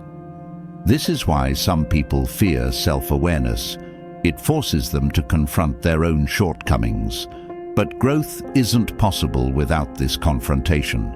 Recognizing where you've been wrong or where you need to improve is the first step toward becoming a better version of yourself. Denying what you've learned or pretending you don't know better is the ultimate act of self-betrayal.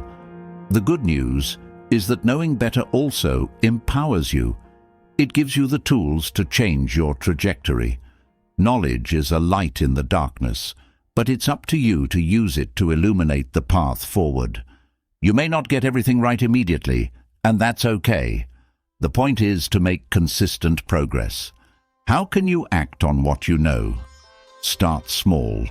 If you've learned that a certain habit is holding you back, take steps to replace it with a better one. If you've gained insight into how to improve your skills or relationships, apply that knowledge, even if it feels awkward at first. Over time, these small actions compound into significant change. Remember, once you know better, staying stagnant is a choice. Ignorance may feel like bliss in the short term, but in the long run, it leads to regret.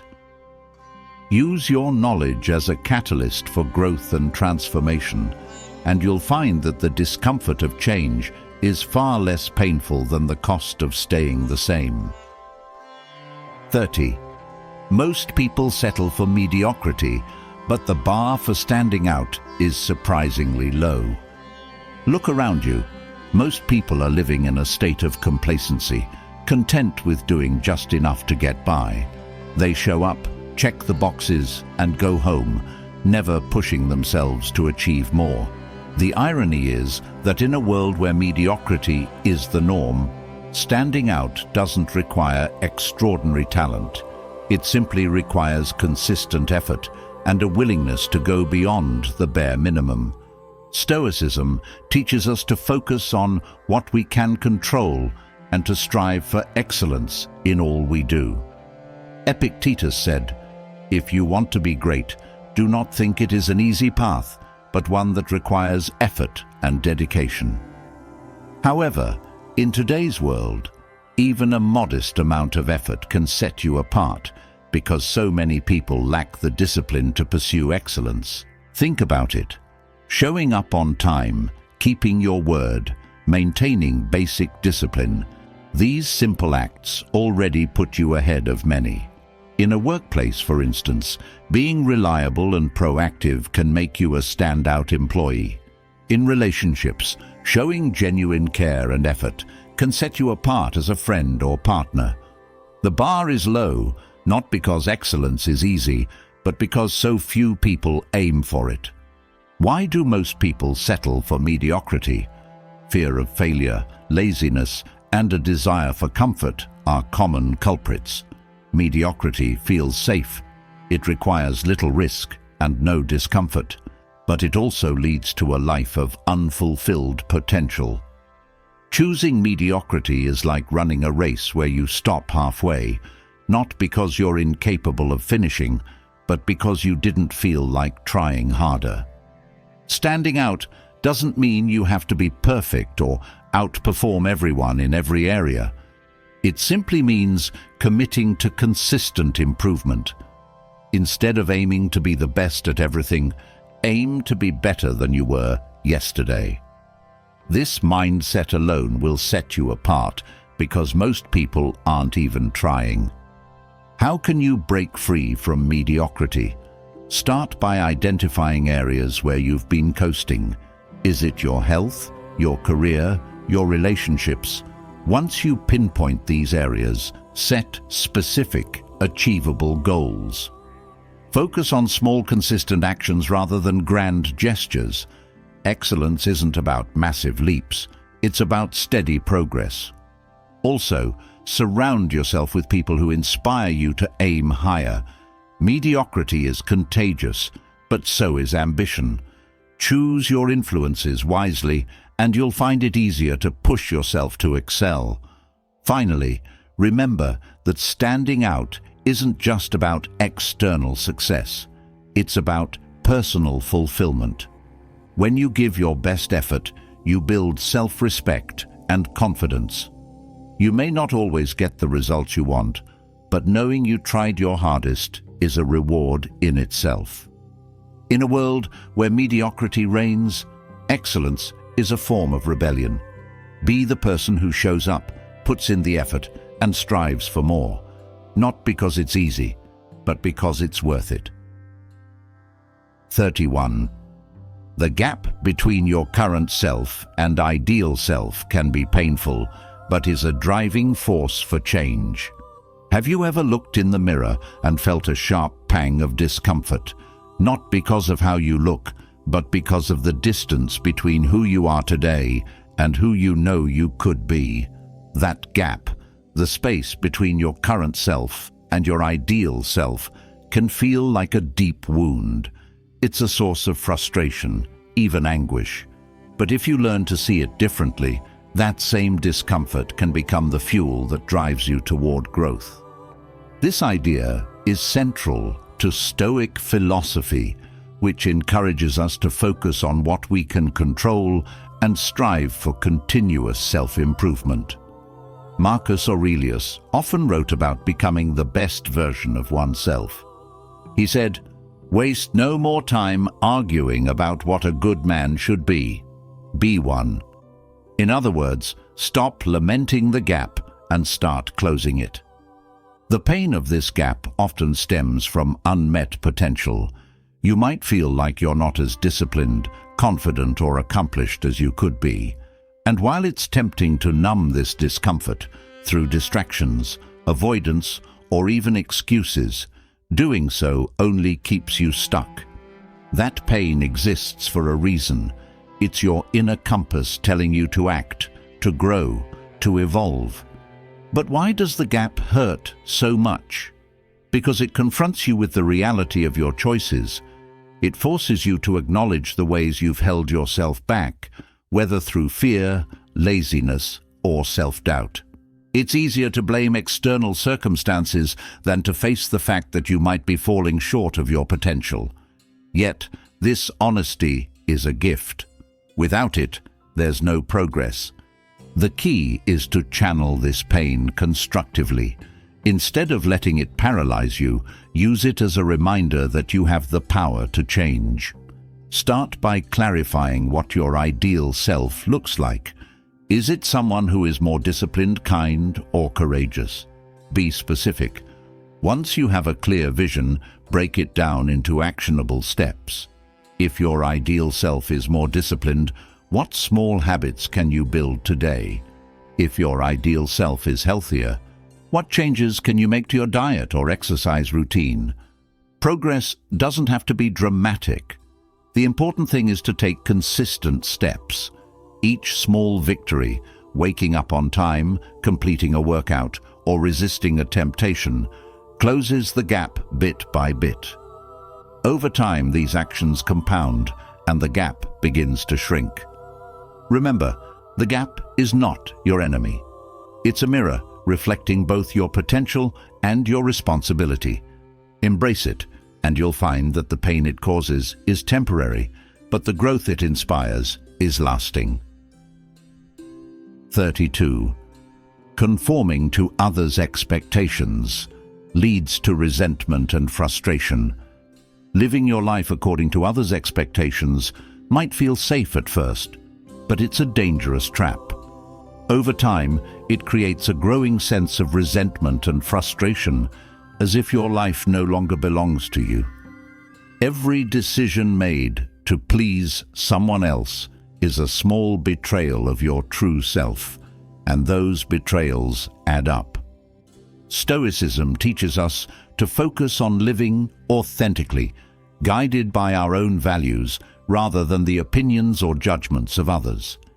Epictetus said, "If you want to improve, be content to be thought foolish and stupid."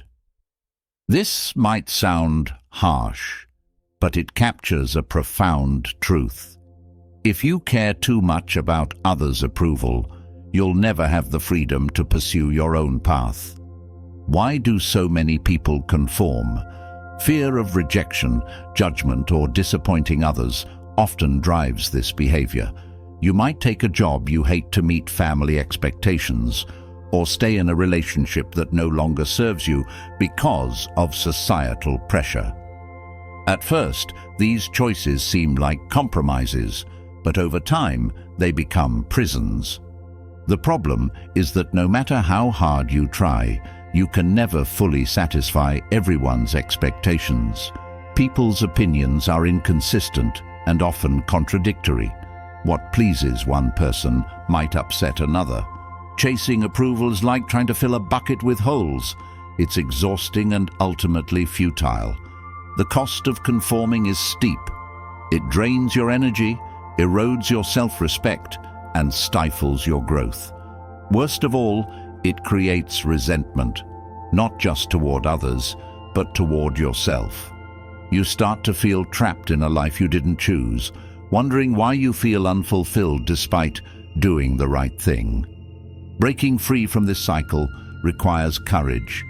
It means prioritizing your own values and desires over external expectations.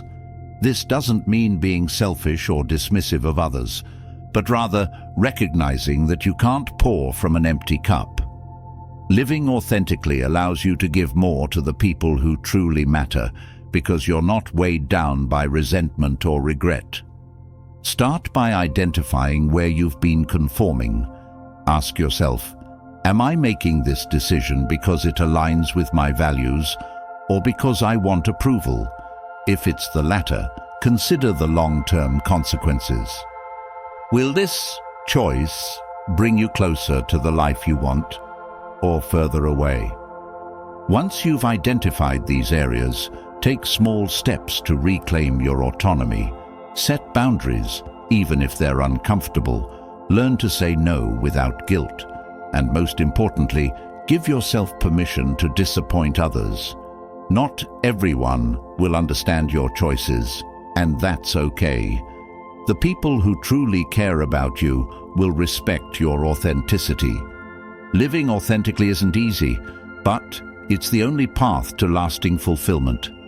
When you stop conforming to others' expectations, you free yourself to live a life that reflects your true self. And that kind of life, rooted in honesty and integrity, is worth any temporary discomfort. 33. You're responsible for your life, and blaming others delays progress. One of the hardest truths to accept is that you are solely responsible for your life. Every choice, every action, or lack thereof, shapes your reality. Blaming others might feel justified in the moment, but it's a trap that delays your progress and keeps you stuck. Stoicism, with its emphasis on personal accountability, teaches us that external circumstances are beyond our control, but our responses to them are entirely within our power. Epictetus said, "It is not what happens to you, but how you react to it that matters." This simple yet profound idea shifts the focus away from external blame and onto internal strength. If you believe that others are responsible for your failures or unhappiness, you give them control over your life. You become a passenger instead of the driver, reactive instead of proactive. Blaming others often stems from a desire to avoid discomfort. It's easier to point fingers than to face the reality of your own choices. If you failed a project, it's tempting to blame a colleague or your boss. If you're unhappy in a relationship, you might attribute it all to your partner's flaws. But every time you do this, you lose an opportunity to grow. Blame is like a security blanket. It shields you from taking responsibility, but keeps you from moving forward. Owning your life doesn't mean ignoring the wrongs done to you. There are real injustices in the world, and sometimes others do act against your best interests. But even in those situations, your reaction is what defines your future. Will you let their actions dictate your life, or will you rise above them? Taking responsibility is empowering. It puts you back in the driver's seat and allows you to chart your own course. Start by examining where you've been placing blame. Are you blaming your parents for your financial struggles, your boss for your lack of career advancement, or your partner for your unhappiness? Acknowledge these thoughts without judgment, and then ask yourself, what can I do to change this situation? This mindset shift requires courage and humility. It's not easy to admit where you've fallen short or to face the consequences of your own decisions, but it's also liberating. When you accept responsibility, you realize that you have the power to create a better future. You stop waiting for others to change or circumstances to improve and start taking action yourself. Responsibility is the foundation of progress. It's the first step toward achieving your goals and living a fulfilled life. As Marcus Aurelius said, you have power over your mind, not outside events. Realize this, and you will find strength. Take that strength and use it to build the life you want. 34. Struggles. Build the traits necessary for success. Struggles are not obstacles, they are the building blocks of success.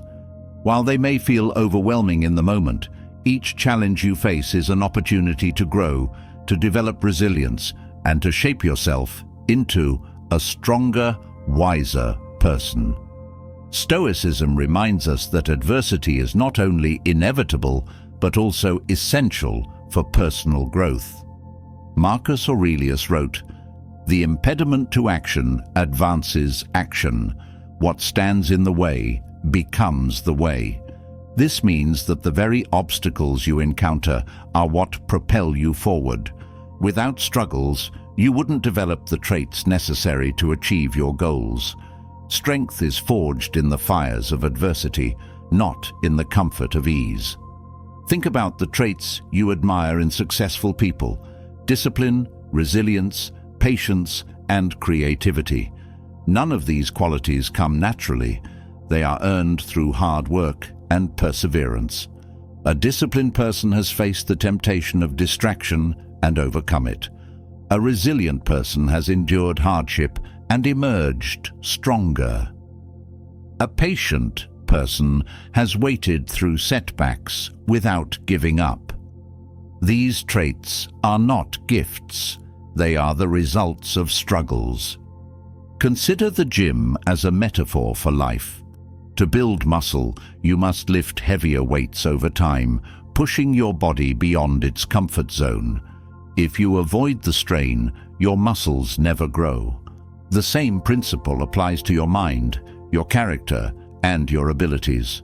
Struggles are the resistance that forces you to grow. However, most people view struggles as signs of failure.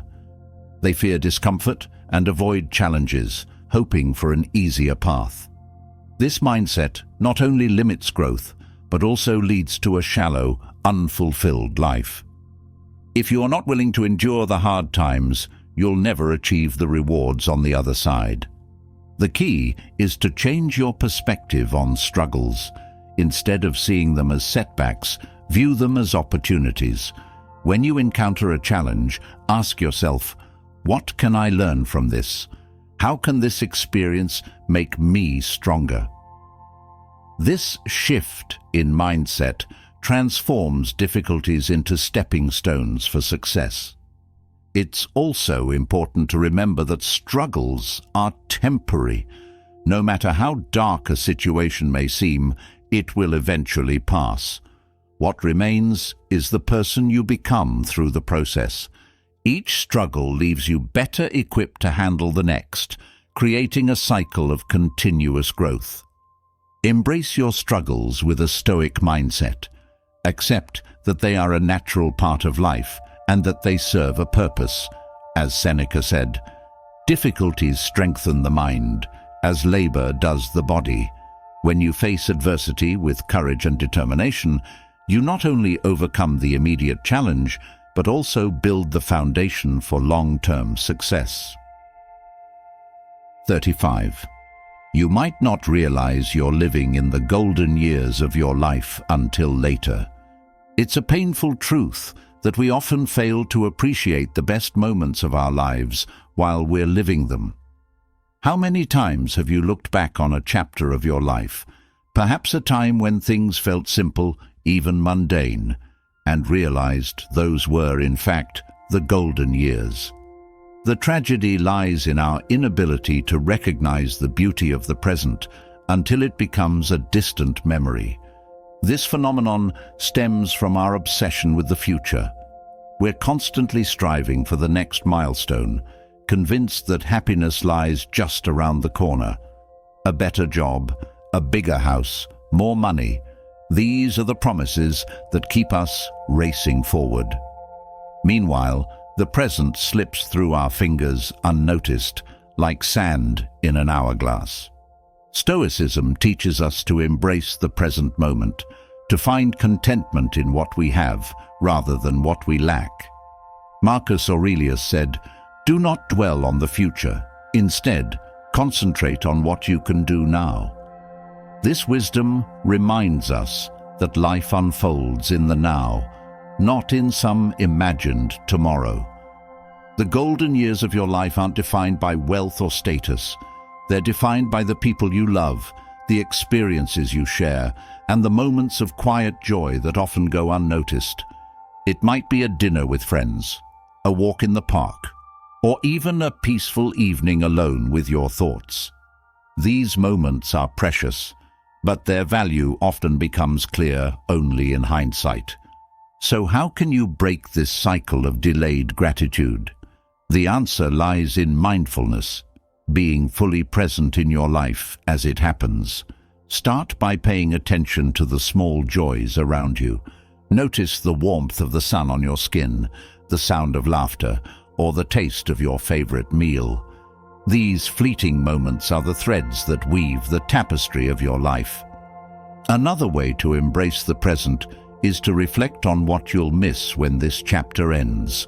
Will you miss your morning coffee ritual, the chaos of raising young children, the camaraderie of your current job? By imagining a future without these moments, you can better appreciate them now. Remember, you don't have to wait for a major event to find meaning in your life. The golden years are often hidden in the ordinary, waiting for you to notice them. Don't let them pass you by in your rush to get somewhere else. Stop, breathe, and cherish the life you're living right now. 36. True presence transforms mundane experiences into meaningful moments. In our fast-paced world, true presence is a rarity. We're so busy juggling responsibilities, scrolling through notifications, and planning for the future that we often miss what's right in front of us. The mundane moments of life, sharing a meal, walking to work, or even washing dishes, pass by in a blur.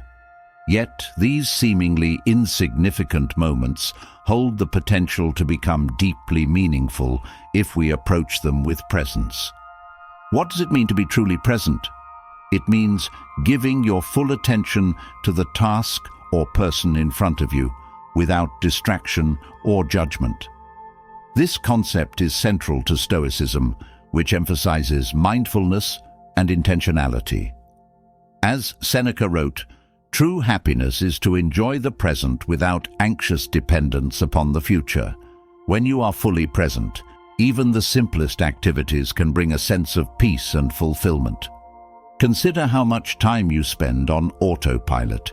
You might drive the same route every day, eat the same breakfast, or have the same conversations, all while your mind is elsewhere. These routines become background noise, devoid of meaning. But when you bring presence into these moments, they take on new life.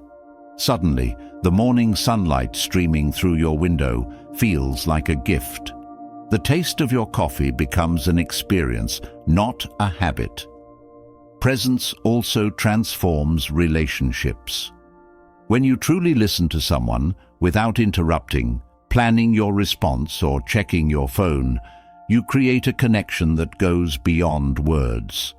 The other person feels seen and valued, and the conversation becomes a meaningful exchange rather than a shallow interaction.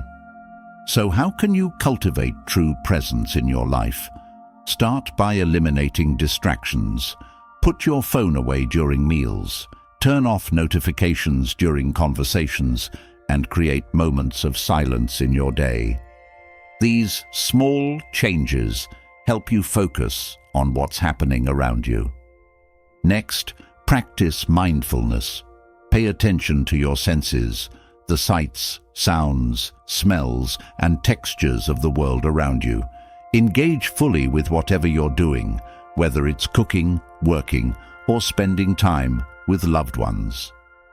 This practice anchors you in the present and helps you appreciate the richness of life. Finally, let go of the need for constant productivity. Not every moment has to be about achieving a goal. Sometimes simply being is enough. As the Stoics taught, the value of life is not measured in accomplishments, but in the depth of our experiences. True presence is a gift you give to yourself and to the people around you. It turns the mundane into the meaningful and helps you find joy in the ordinary. Don't wait for a special occasion to start living fully. The moment you're in right now is as special as any other, if you choose to be present for it.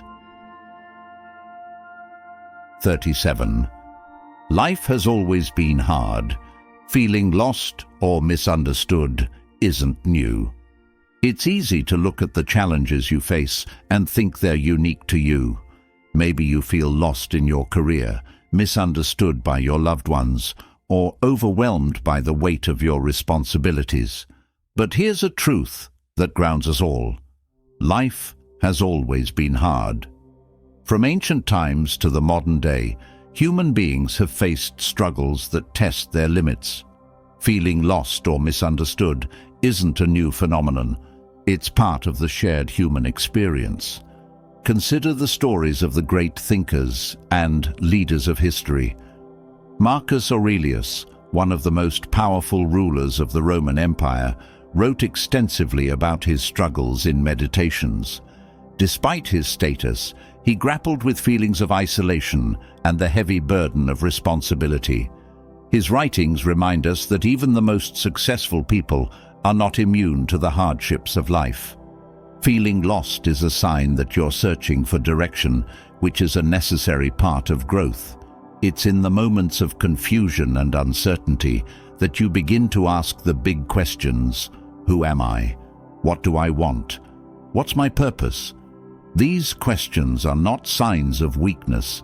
They're opportunities for clarity and self-discovery. Stoic philosophy offers a way to navigate these feelings.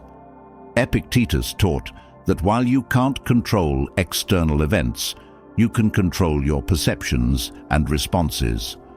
When you feel lost or misunderstood, focus on what you can do to move forward. Instead of fixating on the unfairness of your circumstances, ask yourself what steps you can take to improve them. It's also important to remember that feeling misunderstood doesn't mean you're alone. Every person at some point struggles with the gap between how they see themselves and how others perceive them. The key is to stop seeking validation from the outside world and to ground yourself in your own values. As long as you are true to yourself, the opinions of others lose their power. Finally, take comfort in the fact that you're part of a continuum. The hardships you face are not new. They've been experienced by countless others before you. Their stories, their wisdom, and their resilience are proof that you too can endure and thrive. Life has always been hard, but that's what makes overcoming its challenges so rewarding. Your struggles are not the end of your story, they're the foundation of it. 38. The bar for success has never been lower with today's access to resources. In today's world, the bar for success has never been lower. With unprecedented access to information, tools, and opportunities, you're living in an era where the ability to succeed is more within reach than ever before. Yet, paradoxically, many people still fail to take meaningful action. Why? Because success doesn't hinge on the availability of resources. It hinges on your willingness to use them effectively. Let's take a moment to reflect on the past. Before the advent of the internet, pursuing education or starting a business required substantial effort and resources. Libraries were limited, mentorship was rare, and connecting with the right people often required geographical proximity. Today, you have access to more knowledge and tools in your pocket than most people in history had in a lifetime. Yet, this abundance can create a false sense of progress, leading many to mistake consumption for action. The bar for success is low because so many people don't even try. Most settle for mediocrity, allowing distractions, fear, and procrastination to dictate their lives. They scroll through endless feeds, watch motivational videos, or read self-help books, but they never take the crucial step of applying what they've learned. This lack of action ensures that even a modest effort can set you apart from the crowd. Stoic philosophy reminds us that excellence requires discipline. Marcus Aurelius advised, "Waste no more time arguing about what a good man should be. Be one." In other words, stop planning and start doing. The tools you need are already at your disposal. All that's required is the courage to act. To take advantage of today's low bar for success, start by setting clear goals. What do you want to achieve and why? Break your goals into actionable steps and commit to doing something every day that moves you closer to them. It doesn't have to be perfect. It just has to be consistent. Next, focus on execution rather than perfection. The fear of failure often paralyzes people, but the truth is, most failures are minor and recoverable. What's far worse is the regret of never having tried. Remember, the bar is low. You don't need to be extraordinary. You just need to be consistent and persistent. Finally, embrace the opportunities that come with living in this era. Take online courses, connect with mentors, and use the tools available to you to build skills, grow your network, and create value. Success is no longer reserved for the privileged few. It's available to anyone willing to put in the work. The bar for success has never been lower, but the rewards remain as high as ever. Take advantage of this unprecedented moment in history. The tools are in your hands. The only question is whether you'll use them. 39. Consuming content without applying it creates a false sense of progress. In the age of endless information, it's easy to fall into the trap of consuming content and mistaking it for progress. You watch motivational videos, read self-help books, or scroll through insightful posts, feeling a rush of inspiration. But without application, all that knowledge is nothing more than mental clutter. The illusion of progress can be just as harmful as stagnation, because it keeps you spinning your wheels without moving forward. Think about this. Have you ever felt productive after binge-watching educational content, only to realize days or weeks later that nothing in your life has actually changed? That's the false sense of progress at work. You've fed your mind, but starved your actions, leaving you stuck in the same place as before, albeit with a head full of unutilized ideas. Stoicism emphasizes the importance of action. Marcus Aurelius wrote, "You could be good today, but instead you choose tomorrow."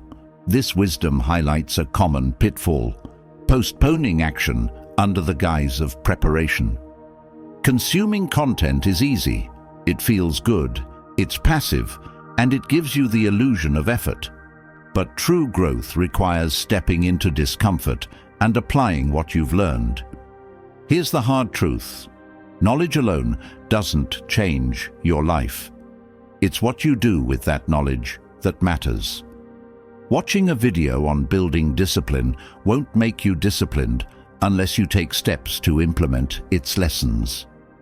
Reading about financial independence won't grow your bank account unless you act on the strategies you've learned. The bridge between where you are and where you want to be is built with actions, not ideas.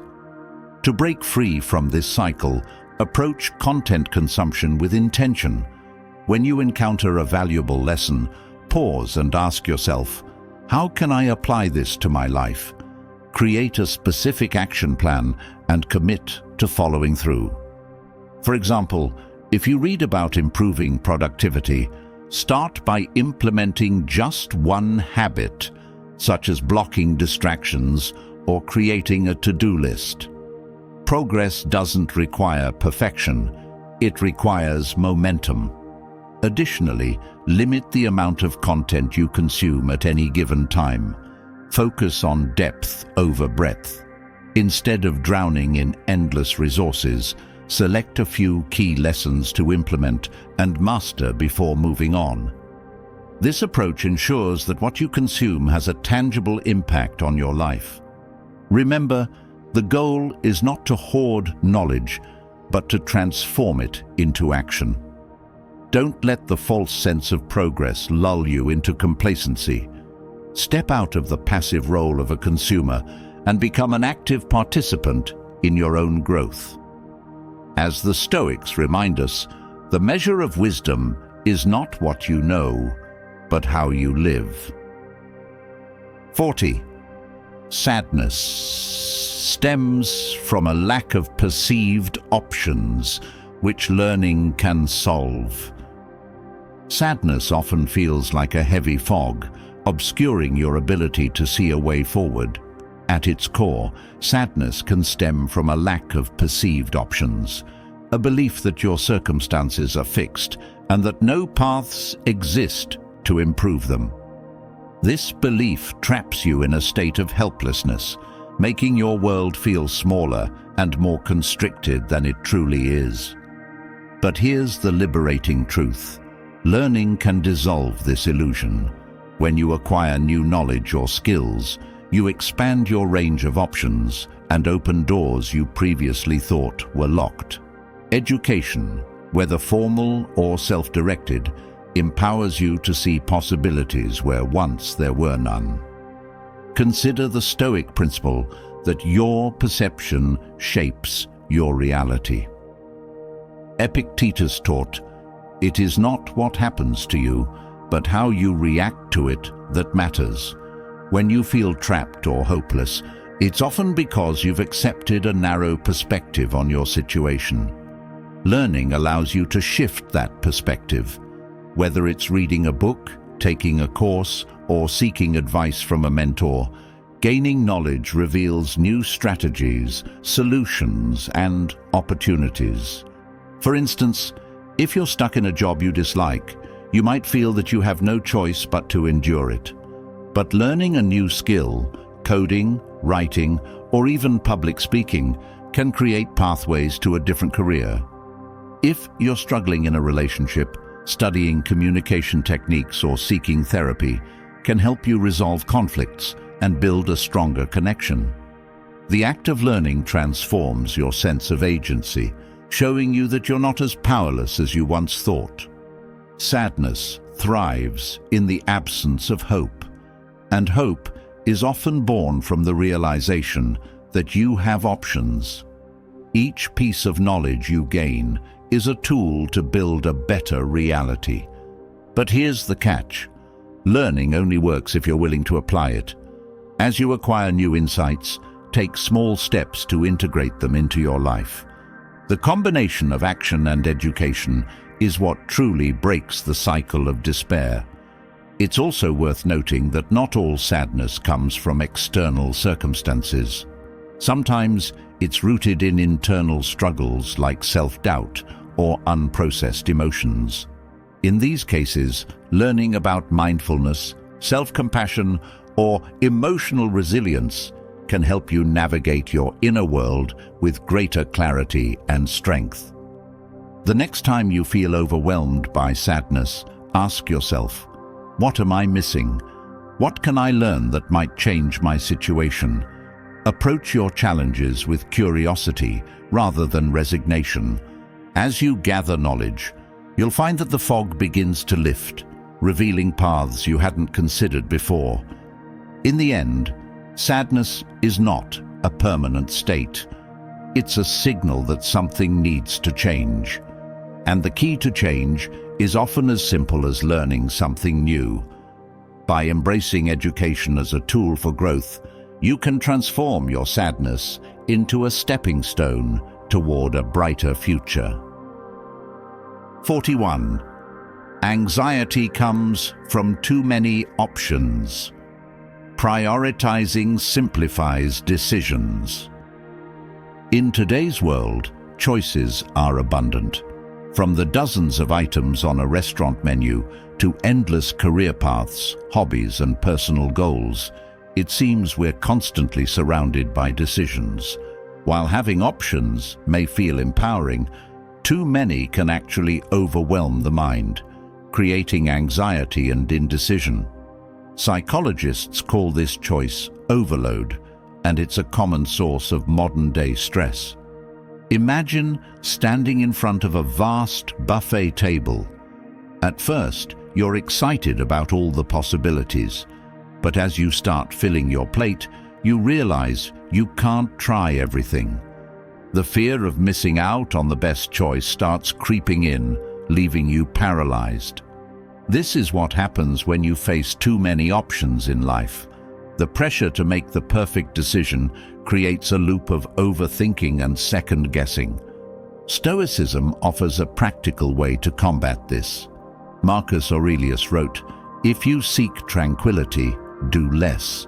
While this may seem counterintuitive in a world that values multitasking and maximizing opportunities, the wisdom lies in focusing on what truly matters. By setting clear priorities, you eliminate the mental clutter that leads to anxiety. Start by identifying your core values. What is most important to you? Your health, family, career, or personal growth? Once you're clear on your priorities, use them as a compass to navigate decisions.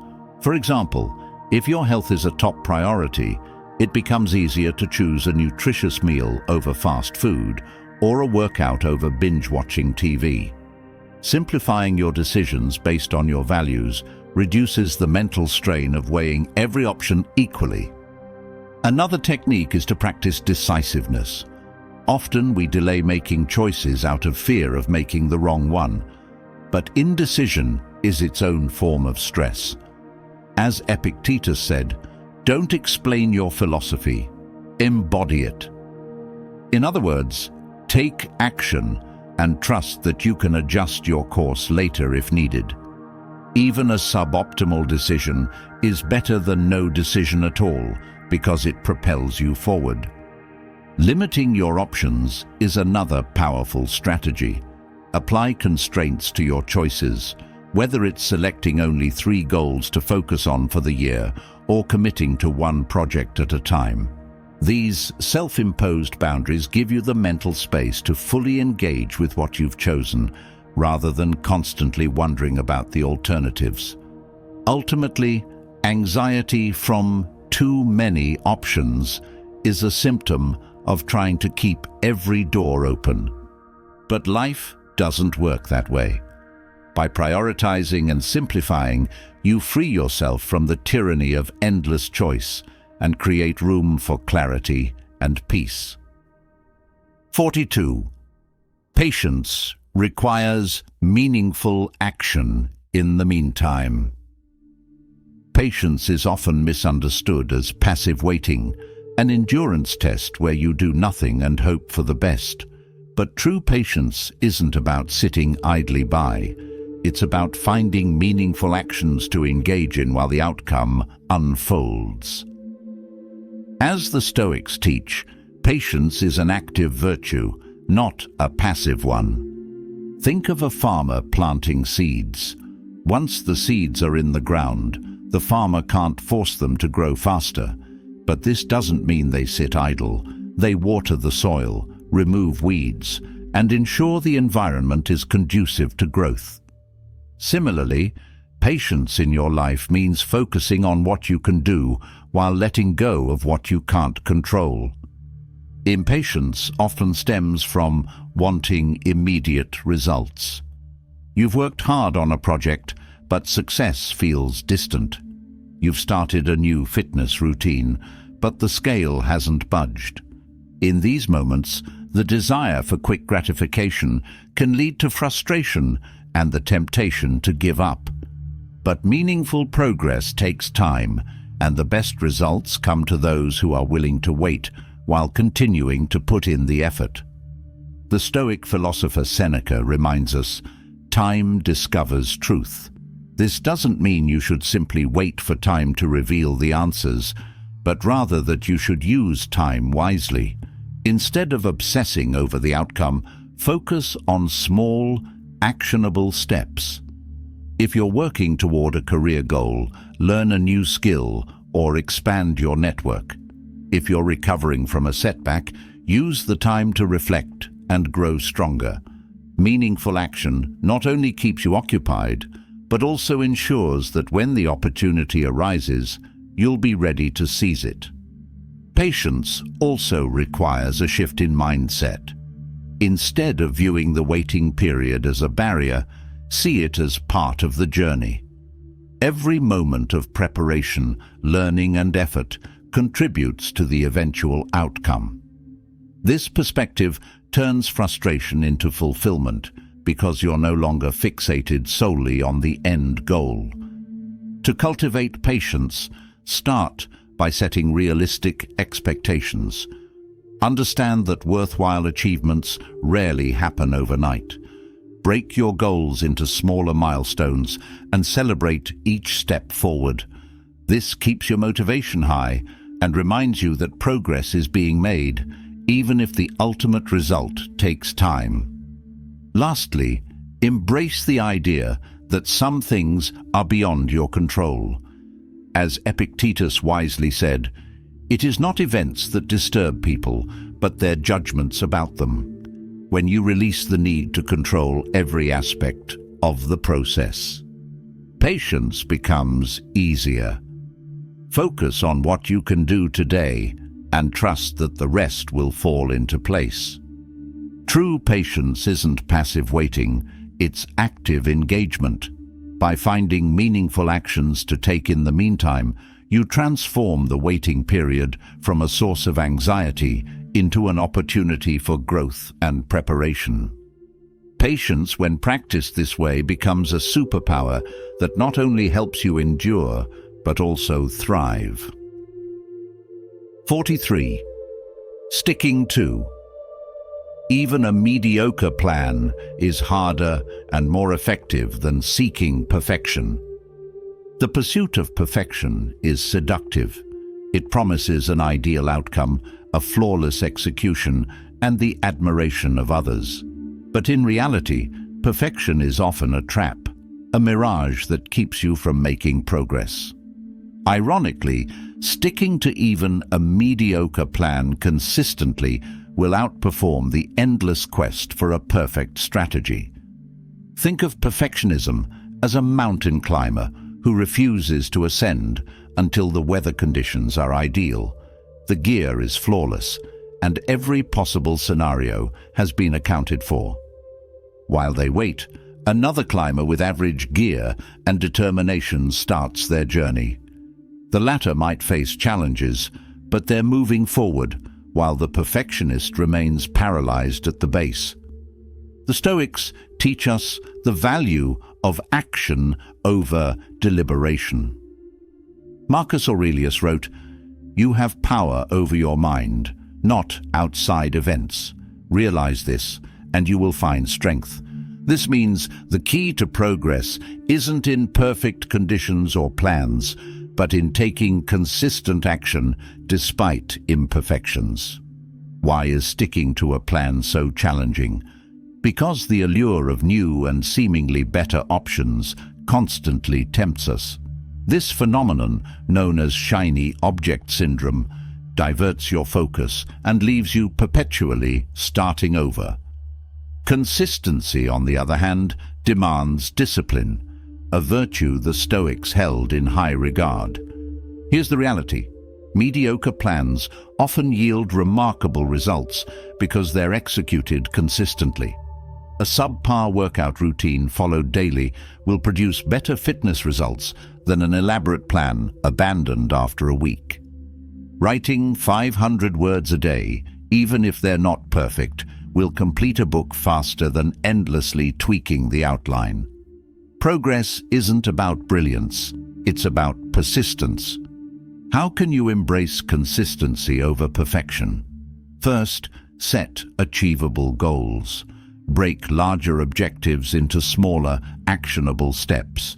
For instance, if you're learning a new skill, focus on practicing for 30 minutes a day instead of mastering everything at once. This incremental approach builds momentum and reinforces the habit of action. Second, accept imperfection. Understand that mistakes and setbacks are part of the process. The Stoics remind us that life is unpredictable and imperfect. Epictetus advised, "Make the best use of what is in your power and take the rest as it happens." Let go of the need to control every outcome and focus on executing your plan. Finally, track your progress. Keeping a record of your actions not only motivates you, but also provides tangible evidence of your commitment. Each completed task, no matter how small, is a step closer to your goal. The truth is, seeking perfection is easy because it allows you to avoid failure. Sticking to a plan, even a mediocre one, is hard because it exposes you to criticism, mistakes, and challenges. But it's this very difficulty that makes it effective. Success doesn't come from flawless execution. It comes from showing up day after day and doing the work. 44. Confidence is built through consistent evidence of your capabilities. Confidence often seems like a mysterious quality, possessed by some and elusive to others. But in reality, confidence isn't a gift. It's a skill, built through repeated evidence that you are capable of overcoming challenges and achieving your goals. It's not about bravado or fake-it-till-you-make-it attitudes. True confidence is rooted in proof. Imagine a craftsman building a chair. With each nail hammered in and each joint secured, they gain confidence in their ability to create something sturdy and reliable. Now contrast this with someone who reads about chair making but never picks up a hammer. The latter might understand the theory but lacks the confidence that comes from experience. Confidence is forged in the doing, not the knowing. The Stoics understood this well. Seneca wrote, "It is not because things are difficult that we do not dare. It is because we do not dare that they are difficult." Confidence begins with daring to act, even when you feel uncertain or unprepared. Each small victory reinforces your belief in your abilities. One of the biggest misconceptions about confidence is that it comes first, that you need to feel confident before taking action. In truth, confidence is the result, not the precursor, of action. For example, if you fear public speaking, no amount of visualization will replace the confidence gained from actually delivering a speech, even if it's imperfect. The act of facing your fear and surviving it builds the internal evidence you need to believe in yourself. Consistency is key. Confidence isn't built from one grand achievement, but from a series of small, repeated efforts. If you're learning to play an instrument, practicing daily, even for a short time, builds competence, and competence breeds confidence. This principle applies universally, whether in your career, relationships, or personal growth. How can you build confidence systematically? Start by setting small, attainable goals. If you're intimidated by a big project, break it into manageable tasks. Completing these tasks creates a feedback loop. Action leads to results, and results reinforce your confidence. Over time, these small wins compound into an unshakable belief in your capabilities. Next, embrace discomfort. Confidence grows in the presence of challenge. The Stoics often subjected themselves to voluntary discomfort, such as fasting or wearing simple clothing, to strengthen their resilience. Similarly, stepping outside your comfort zone regularly conditions you to handle uncertainty and adversity with poise. Finally, reflect on your progress. Keep a journal of your accomplishments, no matter how minor they seem. This creates a tangible record of your growth and serves as a reminder of your abilities during moments of doubt. As Epictetus said, "Know, first, who you are, and then adorn yourself accordingly." Confidence isn't about perfection or never making mistakes. It's about proving to yourself through consistent effort that you are capable of rising to the occasion. Each time you take action, you strengthen the foundation of your self-belief. Over time, this foundation becomes so solid that no challenge or setback can shake it. Confidence isn't given, it's earned, one step at a time. 45. Sympathy from others won't solve your struggles. Action will. Sympathy is comforting. When life feels overwhelming, it's natural to want someone to validate your pain and offer support. But while sympathy may provide a temporary sense of relief, it does nothing to solve the root of your struggles. The hard truth is that no amount of external empathy can replace the internal effort required to change your circumstances. Imagine a hiker stuck in a ditch. Onlookers might gather to express concern, share their own experiences of similar ditches, or even sympathize with how unfair the situation is. But at the end of the day, the hiker must climb out on their own. Sympathy might ease the emotional weight for a moment, but it won't lift them out of the hole. The Stoics teach us to focus on what is within our control. Marcus Aurelius wrote, "You have power over your mind, not outside events. Realize this, and you will find strength." Sympathy is an external event, something outside your control. Action, however, is entirely within your grasp. The key to overcoming struggles lies not in how many people understand your pain, but in how effectively you address it. Relying too heavily on sympathy can become a trap. It encourages a passive mindset, where you wait for external validation rather than taking initiative. Over time, this dependency can erode your sense of agency and make you feel powerless. True growth requires stepping beyond the comfort of sympathy and embracing the discomfort of action. How do you shift from seeking sympathy to taking action? Start by reframing challenges as opportunities for growth. If you're facing financial struggles, for example, focus less on how unfair the system is and more on what steps you can take to improve your situation. Whether it's budgeting, learning a new skill, or seeking additional income sources, each small step builds momentum. Next, take responsibility for your circumstances. This doesn't mean blaming yourself for everything that goes wrong, but rather acknowledging your role in shaping your life. The Stoics remind us that our responses, not our circumstances, define us. As Epictetus said, "It's not what happens to you, but how you react to it that matters." Finally, surround yourself with people who challenge you to act, rather than merely commiserate. True support doesn't come from those who pity you, but from those who encourage and inspire you to rise above your struggles. Sympathy may soothe the soul, but it doesn't solve problems. Action, on the other hand, empowers you to change your reality. When you stop seeking validation and start taking control, you transform from a passive participant in life to an active creator of your destiny. The climb out of the ditch may be hard, but it's the only way to truly move forward. 46. Blaming external factors keeps you stuck in a victim mindset. It's easy to blame external factors for your struggles. A bad boss, an unfair system, a toxic relationship. These are convenient targets for your frustration.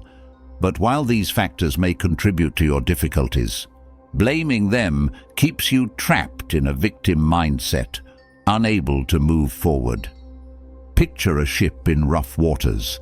The sailor who blames the storm will stay stuck, cursing the waves. The sailor who takes responsibility for steering the ship will find a way to navigate to safety. The storm may not be their fault, but the decision to act, or not, is entirely within their control. The Stoics believed in radical self-responsibility. Seneca wrote, "It is not the man who has too little, but the man who craves more that is poor." This reflects the idea that our internal perspective, not external circumstances, determines our experience. When you blame outside forces, you surrender your power to change your situation. The victim mindset is seductive because it absolves you of accountability. If your failures are always someone else's fault, you don't have to face the uncomfortable truth that change requires effort. But this mindset also chains you to your circumstances, leaving you powerless to improve them. To break free, start by identifying areas where you've shifted blame. Are you unhappy at work? Instead of blaming your boss, consider what steps you can take, like improving your skills, seeking a new job, or setting boundaries. Are you struggling with health issues? Instead of blaming genetics or time constraints, focus on small, actionable changes like better nutrition or exercise. Next, adopt a mindset of ownership. Acknowledge that while you can't control everything, you have the power to control how you respond. Marcus Aurelius said, "You have power over your mind, not outside events." Realize this, and you will find strength. This mindset doesn't deny external challenges, but empowers you to rise above them. Finally, practice gratitude. Focusing on what you have rather than what you lack shifts your perspective from victimhood to empowerment. It helps you see challenges as opportunities to grow rather than obstacles to lament. Blaming external factors may feel justified in the moment, but it ultimately keeps you stuck. When you take responsibility for your life, you reclaim your power. The waves may be rough, but with the right mindset, you can steer your ship toward calmer waters. As the Stoics remind us, the path to freedom lies in taking full ownership of our lives. 47. Hard work is non-negotiable for meaningful success. Success is often romanticized as a product of talent, luck, or opportunity, but the truth is far simpler and harder to swallow. Hard work is non-negotiable. No shortcuts, no hacks, no secrets. Meaningful success demands consistent effort, discipline, and resilience, even when results seem distant or progress feels slow. Consider the greats in any field: athletes, artists, entrepreneurs. Behind every achievement lies countless hours of practice, failures, and sacrifice. Michael Jordan didn't become a basketball legend by talent alone. His relentless work ethic set him apart. He famously said, "I've failed over and over and over again in my life, and that is why I succeed." Hard work isn't a choice, it's a prerequisite. The Stoics understood this principle well.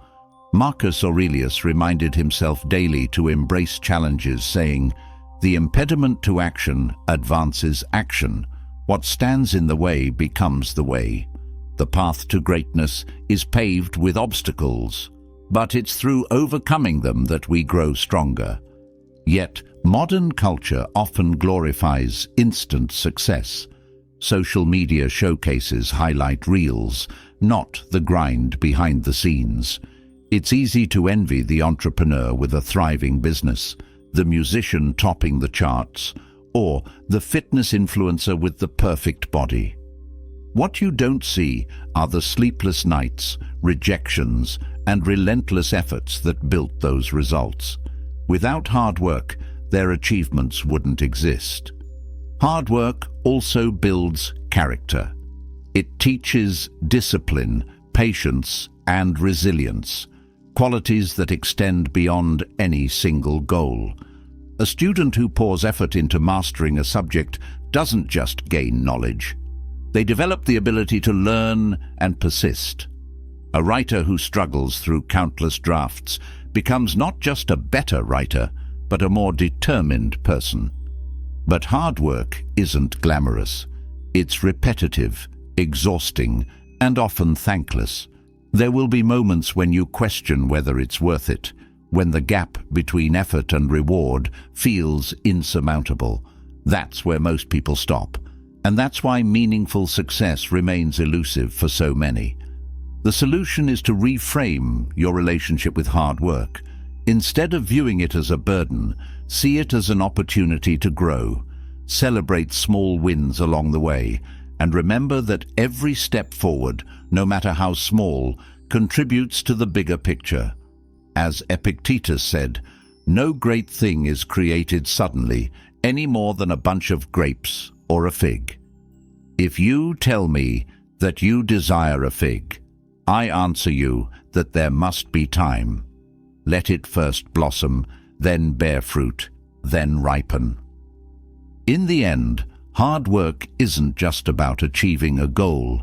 It's about becoming the kind of person who earns success, who faces challenges head-on, and who understands that the journey is as valuable as the destination. There are no shortcuts, and there's no substitute. Hard work is non-negotiable. 48. Your work shapes you more than the results it produces. It's natural to focus on results, raises, accolades, milestones. After all, they're the tangible markers of success. But while results are fleeting, the work itself has a deeper impact. It shapes who you are. The process, not the outcome, is where real transformation happens. Imagine a sculptor working on a block of marble. The finished piece may draw admiration, but it's the act of sculpting, the chiseling, refining, and reimagining that shapes the artist. The same is true in life. Your daily grind, the way you tackle challenges, and your willingness to persevere through setbacks mold your character far more than the end result ever could. The Stoics emphasize the importance of focusing on effort over outcomes. Epictetus said, "Do not seek for things to happen the way you want them to. Rather, wish that what happens happen the way it happens. Then you will be happy." This perspective shifts attention from what you can't control, the results, to what you can control, your actions and attitude. Consider the entrepreneur who spends years building a business. The financial success, while rewarding, is secondary to the skills, knowledge, and resilience they've gained along the way. If the business fails tomorrow, those lessons remain, preparing them for future endeavors.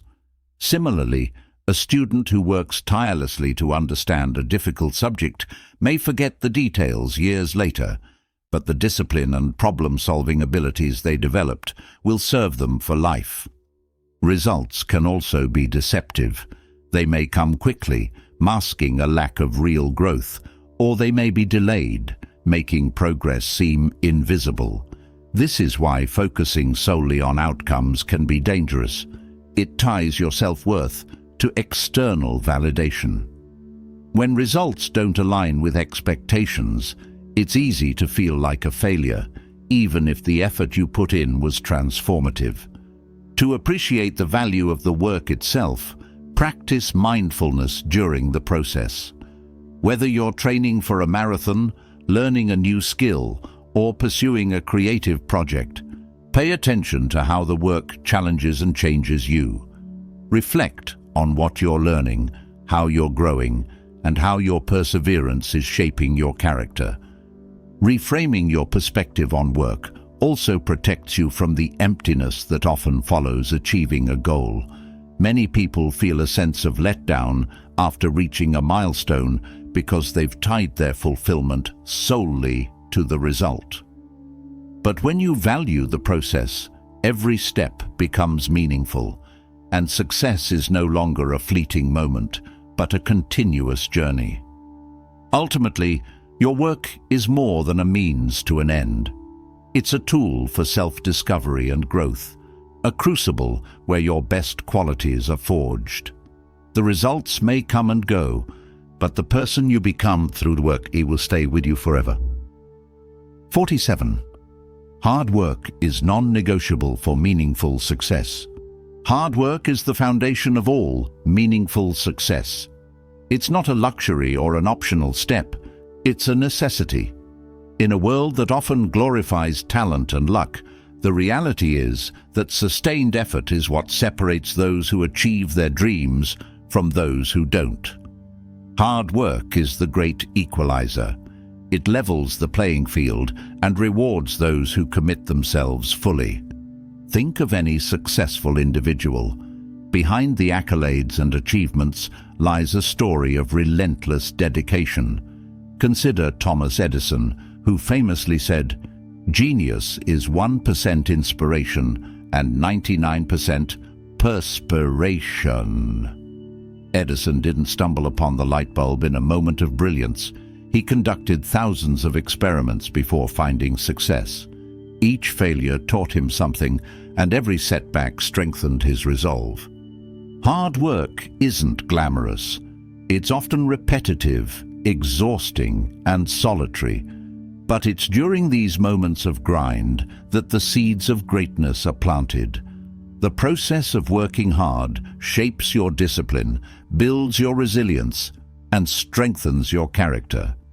It's not just about achieving a goal, it's about who you become along the way. In modern society, there's a temptation to seek shortcuts. From get-rich-quick schemes to instant gratification, many people want the reward without the effort. But true success doesn't work that way. It requires sacrifices, sacrificing comfort, leisure, and even relationships at times. It means waking up early, staying late, and giving your best effort even when you don't feel like it. The Stoics understood this principle deeply. Marcus Aurelius wrote, "You have power over your mind, not outside events. Realize this, and you will find strength." Hard work is about mastering your mind and pushing through discomfort to reach new levels of growth. It's about showing up every day, even when progress feels slow or invisible. Hard work also teaches you patience. In a world of instant results, the ability to persist over the long term is a rare and valuable trait. Success isn't about dramatic leaps. It's about consistent steps forward. Every hour you invest compounds over time, creating a momentum that eventually becomes unstoppable. When you embrace hard work, you gain more than just success. You gain self-respect. Knowing that you've earned your achievements through effort gives you a sense of pride that no shortcut can replicate. It builds confidence, not from external validation, but from the knowledge that you have what it takes to overcome challenges. At its core, hard work is a declaration of commitment to your goals. It says, "I'm willing to do what it takes, no matter how difficult." It's not always easy, and it's rarely fun in the moment, but it's always worth it. Success built on hard work is solid, enduring, and deeply fulfilling. 48. Your work shapes you more than the results it produces. In the pursuit of success, it's natural to focus on results. After all, results are measurable. They're the promotions, awards, and milestones that mark progress. But while results are important, the work you do to achieve them has a far greater impact. Your work shapes your character, your mindset, and your abilities in ways that no result ever can. Imagine you're climbing a mountain. The summit may be the ultimate goal, but it's the climb that transforms you. The struggles, the perseverance, and the lessons learned along the way build your strength and resilience. If someone airlifted you to the top, you might enjoy the view, but you'd miss out on the growth that comes from the journey. This idea is central to Stoic philosophy. Epictetus taught that the process of striving, failing, and learning is what truly builds character. He said, "No great thing is created suddenly. The effort you put into your work, regardless of the outcome, is what shapes you into the person capable of achieving greatness." Consider an athlete training for a competition. Whether they win or lose on race day, the hours of practice, discipline, and dedication leave a lasting impact. They emerge stronger, not just physically but mentally. Even if the trophy slips out of reach, the transformation within them remains. This perspective is crucial in a world obsessed with outcomes. People often tie their self-worth to achievements, believing that success will bring happiness or validation. But when you focus solely on results, you risk missing the deeper value of the process. Results are fleeting. They can be taken away, forgotten, or overshadowed. The skills and growth you gain through hard work, however, stay with you for life. Embracing the process also protects you from the emptiness that can follow success. Many people achieve their goals only to find themselves asking, "What now?" When you value the journey over the destination, every step becomes meaningful, and you avoid the disillusionment that often comes with achieving a long-sought goal. To make the most of your work, focus on who you're becoming through the effort. Are you more disciplined, more knowledgeable, more resilient? Celebrate these intangible wins, even if the tangible results take time to materialize. As Marcus Aurelius said, "The happiness of your life depends upon the quality of your thoughts." Shifting your focus from results to growth is a powerful mindset shift. Ultimately, the work you do shapes your character far more than the outcome ever will. It's in the grind, the struggle, and the perseverance that you become the person capable of achieving great things. Results are a byproduct of the effort, but the transformation that happens during the process is the real reward. 49. Progress requires immediate action. Waiting for perfect conditions is procrastination. One of the most common traps in life is waiting for the perfect moment to take action. It's an alluring excuse, a way to delay while convincing yourself that you're simply being prudent. But here's the hard truth. Perfection doesn't exist, and waiting for it is just another form of procrastination. Progress requires immediate action, even if conditions are far from ideal. Picture a farmer waiting for the perfect weather to plant their seeds. While they hesitate, the seasons pass, and the opportunity to grow crops disappears. Life is no different. Every moment spent waiting is a moment lost, and those moments add up to missed opportunities, wasted potential, and unfulfilled dreams. Stoic philosophy emphasizes the importance of taking action in the present moment. Marcus Aurelius wrote, "You have power over your mind, not outside events. Realize this, and you will find strength." This means that while external circumstances may never align perfectly, you always have the power to act. Waiting for the right conditions is often a way to avoid facing fear, uncertainty, or the possibility of failure. Action has a way of clarifying things. Even if your first steps are imperfect, they create momentum and provide feedback that helps you improve. You learn by doing, not by endlessly planning, researching, or imagining. Many successful entrepreneurs, artists, and innovators didn't wait until everything was just right to start. They began with what they had and refined along the way. Consider Thomas Edison, who famously tested thousands of materials before creating a functional light bulb. If he had waited for the perfect material or ideal conditions to present themselves, we might still be lighting candles today. Progress isn't about flawless execution. It's about persistence, iteration, and the willingness to begin, even when you feel unprepared.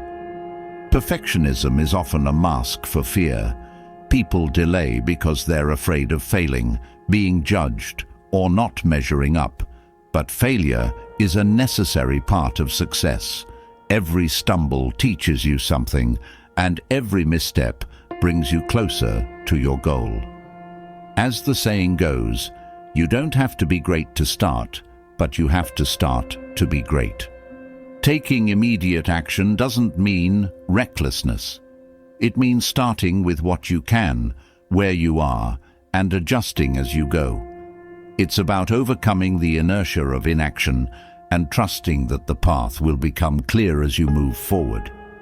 Each step, no matter how small, brings you closer to your destination. The Stoics also teach us to focus on what is within our control. You may not be able to control the circumstances around you, but you can control your decision to act. By taking responsibility for your progress, you shift from being a passive observer of your life to an active participant. Waiting for perfection is a luxury you can't afford. Time is the one resource you'll never get back. Every day you delay is a day lost.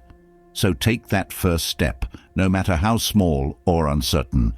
The conditions will never be perfect, but the decision to act is always within your power. 50. Cynicism might protect you from disappointment but won't lead to success. Cynicism can feel like armor, shielding you from disappointment and pain. By expecting the worst, you think you're preparing yourself for it. But this protective mechanism comes at a cost. While cynicism may guard you from the sting of failure, it also locks you out of opportunities, growth, and the possibility of success. At its core, cynicism is a fear-based mindset. It's easier to dismiss ambition, hope, or effort as futile than to risk being let down. Cynics often pride themselves on being realists, but their realism is often just pessimism in disguise. They focus on what could go wrong, ignoring what might go right. And in doing so, they create a self-fulfilling prophecy. By not trying, they ensure failure. The Stoics understood the danger of this mindset. Epictetus taught that our perceptions shape our reality. It is not what happens to you, but how you react to it that matters. Cynicism skews your reactions, making you see obstacles where others see opportunities. It robs you of the courage to act and the resilience to persist. Imagine a runner who never enters a race because they're convinced they'll lose. Their cynicism might save them from the embarrassment of coming in last, but it also denies them the chance to improve, to compete, and to grow. Worse, it keeps them stuck in a cycle of inaction, where their fears become their reality. Cynicism also limits your relationships. If you assume people are out to take advantage of you, you'll never trust or connect deeply. If you expect the world to be cruel and unkind, you'll close yourself off from its beauty and generosity. Success often requires collaboration, mentorship, and support, things cynicism actively works against. That's not to say you should be blindly optimistic. Naivety can lead to poor decisions and unnecessary risks. But there's a middle ground, informed optimism. This means approaching life with hope and effort, tempered by awareness and preparation. It's the belief that while challenges and failures are inevitable, they're also surmountable. Cynicism often masquerades as wisdom, but true wisdom lies in the balance of hope and pragmatism. It's the ability to see the world clearly, the good and the bad, and still choose to engage with it. As Marcus Aurelius wrote, "The impediment to action advances action. What stands in the way becomes the way." Challenges are not reasons to withdraw, they're opportunities to grow. Overcoming cynicism starts with a mindset shift. Instead of focusing on why something won't work, ask yourself, what if it does? Instead of assuming the worst in people, give them the benefit of the doubt. Instead of expecting failure, prepare for success. This doesn't mean ignoring risks, but approaching them with a proactive and hopeful attitude. Cynicism may protect you from temporary disappointment, but it also shields you from the joys and triumphs of life. To achieve anything meaningful, you must be willing to risk failure, rejection, and heartbreak. Success requires vulnerability, effort, and the courage to believe in possibilities. Shed the armor of cynicism, it's heavier than you think, and step into the light of hope and action. 51. Judge yourself by actions, not intentions. We all like to think of ourselves as good people with noble intentions, but here's the uncomfortable truth. Your intentions mean little without corresponding action. You are not what you plan to do, hope to achieve, or dream about becoming. You are what you consistently do. Stoicism places a heavy emphasis on action. Marcus Aurelius wrote, "Waste no more time arguing about what a good man should be. Be one." It's not enough to have lofty ideals or good intentions. What matters is how those ideals manifest in the real world through your actions. Consider someone who constantly talks about starting a business, helping others, or getting in shape, but never takes the first step. They may feel good about their intentions, but the world doesn't change because of thoughts alone. Without action, those intentions remain fantasies, comforting but ultimately meaningless. Judging yourself by your actions forces you to confront reality. It's a mirror that reflects your true priorities. If you say your health is important, but spend your evenings eating junk food and watching TV, your actions reveal what you truly value: comfort over discipline. If you claim to value honesty but consistently avoid difficult conversations, your behavior exposes a gap between your words and deeds. This principle also fosters personal accountability. When you judge yourself by your actions, you take responsibility for your life.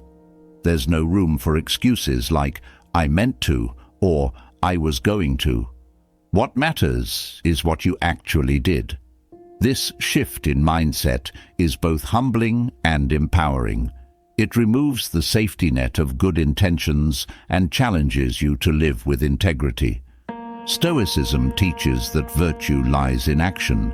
Courage, for example, isn't the absence of fear, but the decision to act despite it. Similarly, wisdom isn't about knowing what's right, but about applying that knowledge in your daily life. The virtues you admire mean nothing unless you practice them. Judging yourself by actions rather than intentions also builds trust with others. People respect those who follow through on their commitments, not those who simply talk about them. Your actions demonstrate your character far more effectively than your words ever could. The good news is that actions compound over time. Even small, consistent efforts can lead to significant results. If you want to be healthier, start by taking a daily walk. If you want to be kinder, make a habit of expressing gratitude. Over time, these actions will shape your identity and align with the person you aspire to be. Finally, this principle helps you cut through self-deception. It's easy to convince yourself that you're trying your best when you're not. By focusing on measurable actions, you eliminate the gap between who you think you are and who you actually are. It's a challenging but necessary step toward growth. In the end, you're defined by what you do, not what you intend to do. Let your actions speak louder than your thoughts. As the Stoics would say, don't strive to appear virtuous, strive to be virtuous. 52. Refusing to play by others' rules can be an act of self-respect. Life is full of unwritten rules imposed by society: family, or peer groups. These rules often dictate what success looks like, how you should behave, and what you should prioritize. But here's a liberating truth. You don't have to play by rules that don't align with your values. Refusing to conform can be an act of profound self-respect. It's a declaration that your life is yours to live, not a performance for others. This doesn't mean being reckless or selfish. It means prioritizing authenticity over compliance. The Stoics were masters of this mindset. Epictetus taught, "Know first who you are, and then adorn yourself accordingly." In other words, understand your values and principles and let them guide your actions, rather than blindly following societal expectations.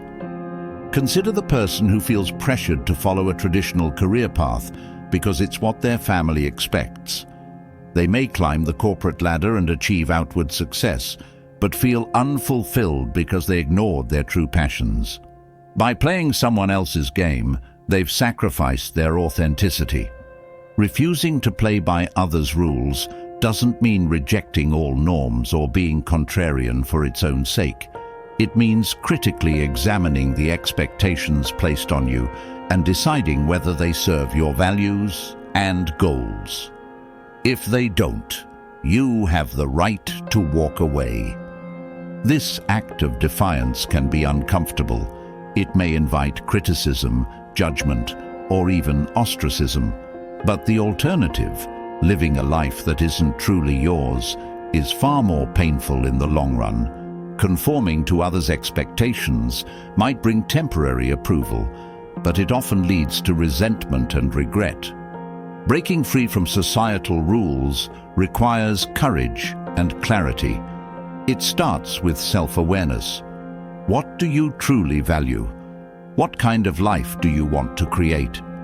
Once you answer these questions, you can begin to set your own rules and live in alignment with your principles. This isn't about rebelling against everything or rejecting structure altogether. Rules can be valuable when they align with your goals. The key is to differentiate between rules that empower you and rules that constrain you. For example, following a disciplined routine is a rule that can lead to growth, while adhering to superficial societal standards might stifle your authenticity. The Stoics remind us to focus on what we can control. You can't control others' expectations or opinions, but you can control your response to them. By refusing to play by rules that don't serve you, you take ownership of your life. You become the author of your story, not a character following someone else's script. Refusing to conform is not about rejecting others. It's about honoring yourself. It's an act of self-respect that paves the way for a life of authenticity, fulfillment, and purpose.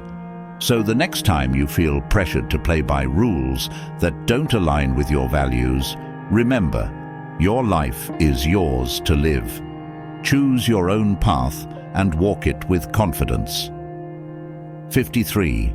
You'll regret actions driven by external validation more than those aligned with your values. We live in a world saturated with opinions, likes, and applause. The allure of external validation can be intoxicating. It feels good to be recognized, praised, or admired. But here's the harsh reality. Living for the approval of others often leads to decisions you'll regret far more than those made in alignment with your values. Imagine spending years pursuing a career not because it fulfills you, but because it impresses others. Or buying an expensive car, not because you need it, but because it projects an image of success. At first, these decisions might bring a fleeting sense of pride, but they're hollow victories. When the applause fades, you're left questioning why you sacrificed your authenticity for temporary validation. Stoic philosophy warns against seeking fulfillment outside yourself. Marcus Aurelius wrote, "It never ceases to amaze me. We all love ourselves more than other people, but care more about their opinion than our own." This tendency to prioritize others' perceptions over our inner truth is a recipe for regret. Why? Because external validation is fickle.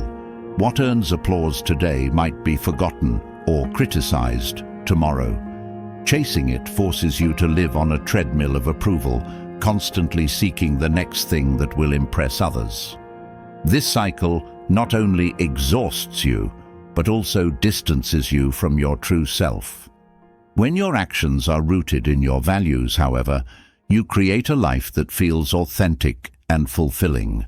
Even if others don't approve, you can take pride in knowing that you stayed true to yourself. You're no longer chasing an elusive standard set by others. You're living according to principles that matter to you. Choosing this path isn't easy. It requires deep self-awareness and the courage to disappoint others. People might question your decisions or try to sway you back to conformity. But as the Stoics teach, it's better to endure temporary discomfort than to compromise your integrity. Regret is a powerful teacher. Studies show that people often regret what they didn't do more than what they did. Similarly, they regret actions driven by external pressures more than those aligned with their values. Why?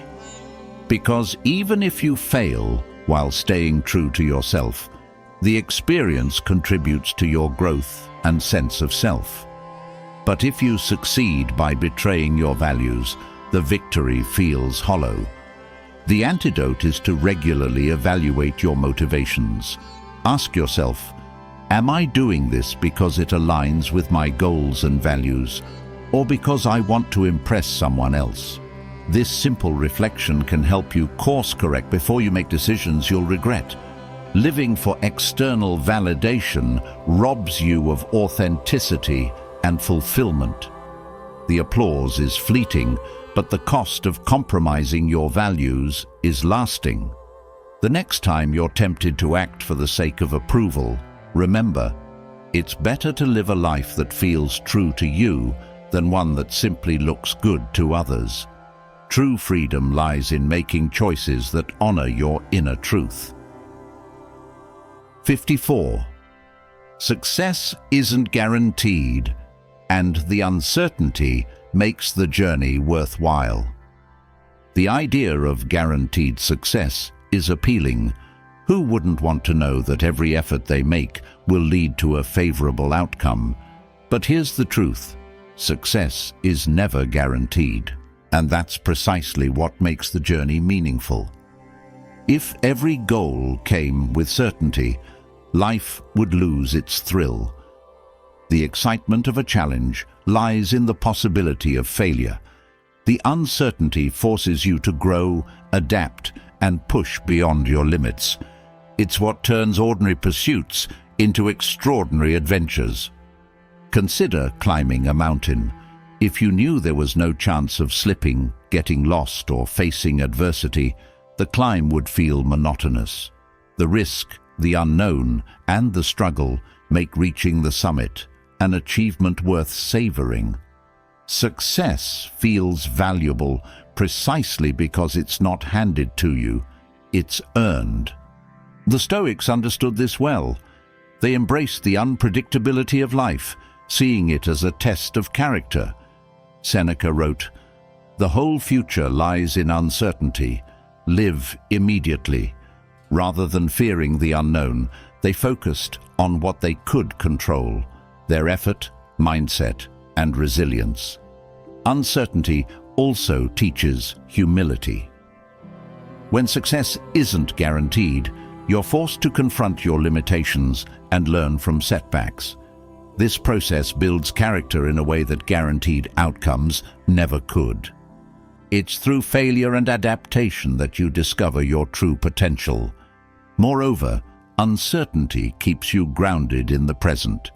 When the future is unpredictable, you're compelled to focus on the here and now. Instead of obsessing over the outcome, you channel your energy into doing your best with what's in front of you. This presence not only improves your performance, but also makes the journey more enjoyable. But uncertainty can also paralyze you if you let it. Many people avoid taking risks because they're afraid of failing. They choose comfort over growth, preferring the safety of inaction to the vulnerability of trying. Ironically, this avoidance often leads to regret. As the Stoics teach, the fear of failure is often worse than failure itself. To embrace uncertainty, shift your focus from the outcome to the process. Measure success not by whether you achieve your goal, but by the effort and growth you invest along the way. When you prioritize the journey, you find meaning and fulfillment regardless of the result. Uncertainty is a gift. It pushes you to be courageous, resourceful, and adaptable. It adds depth to your achievements and teaches you to appreciate the process. So instead of fearing what you can't predict, welcome it. As Marcus Aurelius advised, love the hand that fate deals you and play it as your own. Success isn't guaranteed, but that's what makes it worth pursuing. The uncertainty sharpens your character, fuels your growth, and reminds you to savor every step of the journey. Embrace it, and you'll find that the pursuit of success is just as rewarding as the achievement itself. 55.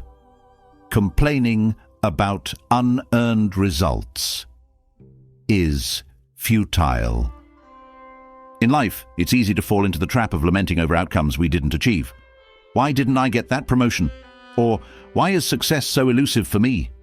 These complaints often come with an underlying truth. The effort to earn those results was never fully made. Complaining about unearned results is not only futile, it's a waste of energy that could be redirected toward creating the success you desire. The Stoics were clear on this point. Life owes you nothing. Epictetus said, "Do not hope that events will turn out the way you want. Welcome events in whichever way they happen. This is the path to peace." Expecting rewards without effort is the antithesis of this philosophy. The universe doesn't reward mere wishes. It rewards consistent action. Think about it. Complaining doesn't change the situation. It doesn't make the result any more attainable, nor does it undo past choices. Instead, it fosters a victim mindset, convincing you that external circumstances are to blame for your dissatisfaction. This mindset strips you of the power to take ownership of your life and change your trajectory. When you catch yourself complaining, it's worth asking a hard question. Did I truly do everything in my power to achieve this result? Most often, the answer reveals opportunities for growth. Perhaps you lacked discipline, didn't prioritize effectively, or avoided stepping out of your comfort zone. These are the real barriers, not some external conspiracy against your success. Moreover, complaining can alienate you from others. People are naturally drawn to those who take responsibility and inspire action, not those who wallow in self-pity. By focusing on what you can control, you model resilience and determination, qualities that earn respect and open doors. The antidote to complaining is accountability. Take stock of where you are, accept the role your actions or inactions played, and commit to doing better. If you didn't earn the result you wanted, figure out why and adjust your strategy. Whether it's working harder, acquiring new skills, or seeking help, there's always a path forward. Complaining about unearned results is like trying to squeeze water from a stone. It's a futile exercise. Instead, shift your focus to what you can do right now to create the outcomes you desire. As Marcus Aurelius wrote, "You have power over your mind, not outside events. Realize this, and you will find strength. Success isn't given, it's earned, and when you earn it, the satisfaction is far greater than anything handed to you. Stop complaining, start acting, and watch how your results begin to change. 56. Freedom is wasted if you don't use it to improve your life. Freedom is one of the most powerful gifts a person can have, yet it's astonishing how many people squander it. They remain stuck in routines, bound by fears, or distracted by trivialities, all while failing to use their freedom to improve their lives. The tragedy of wasted freedom lies in its potential that, when unrealized, leads to regret. The Stoics deeply valued the concept of freedom, but not in the way many people interpret it today. True freedom, they believed, comes from mastery over oneself, not external circumstances. Epictetus famously stated, "Is freedom anything else than the right to live as we wish? Nothing else." But he also warned that to live as we wish, we must first discipline our minds and actions. Consider the freedom you already possess. You have the ability to choose how you spend your time, the direction of your goals, and the people you surround yourself with. Yet, many people let these choices slip by unexamined. They spend hours scrolling through social media, procrastinating on meaningful work, or chasing temporary pleasures that provide no lasting fulfillment. This isn't freedom, it's captivity to distractions and inertia. Freedom is only meaningful when paired with intention. If you're not actively using your freedom to grow, learn, and contribute, it becomes a hollow privilege. Imagine being given a blank canvas and the finest paints, only to let them gather dust while you complain about the lack of a masterpiece. The tools are there, but the masterpiece requires your effort. Using freedom to improve your life doesn't mean making grand, sweeping changes overnight. It's about consistent, deliberate choices. Choosing to read a book instead of watching another episode of a show. Choosing to invest in your health rather than indulging in comfort foods. Choosing to confront a fear rather than avoiding it. These small acts compound over time, creating a life of meaning and progress. But freedom also comes with responsibility. If you don't take ownership of your choices, someone else will. Whether it's societal expectations, peer pressure, or marketing tactics, there's always something ready to dictate your actions if you let it. True freedom requires you to stand guard over your own life, ensuring your choices align with your values and aspirations. Don't let freedom slip through your fingers. Use it to craft the life you envision, to become the person you aspire to be. As Marcus Aurelius advised, you could leave life right now. Let that determine what you do and say and think. This reminder isn't about fear. It's about urgency. Freedom is fleeting, and the time to use it is now. The world is full of people who wish for the freedom you already have. Honor it by making it count. Pursue growth, embrace challenges, and live with intention. That's how you turn freedom into a life worth living. 57. Relationships will change as you grow, leaving only those aligned with your journey. Growth is a natural part of life, but with it comes an uncomfortable truth. Not everyone will grow with you. Relationships, whether with friends, family, or colleagues, often shift as you evolve. People who once felt like kindred spirits may no longer align with your values, goals, or mindset. While this can be painful, it's also necessary for your journey. As you pursue personal growth, you'll notice a divide between those who support your transformation and those who resist it. This isn't because they're inherently bad people. It's often a reflection of their own fears or discomfort with change. Your progress can serve as a mirror, highlighting what others have avoided addressing in their own lives. This is why growing often feels isolating. It forces you to leave behind the comfort of familiar connections that no longer serve you. Stoic philosophy teaches us to accept what we cannot control and to focus on what aligns with our higher purpose. Epictetus said, "The key is to keep company only with people who uplift you, whose presence calls forth your best." If a relationship stifles your growth or constantly drags you into negativity, it may be time to let it go. This doesn't mean you need to cut people off abruptly or harbor resentment.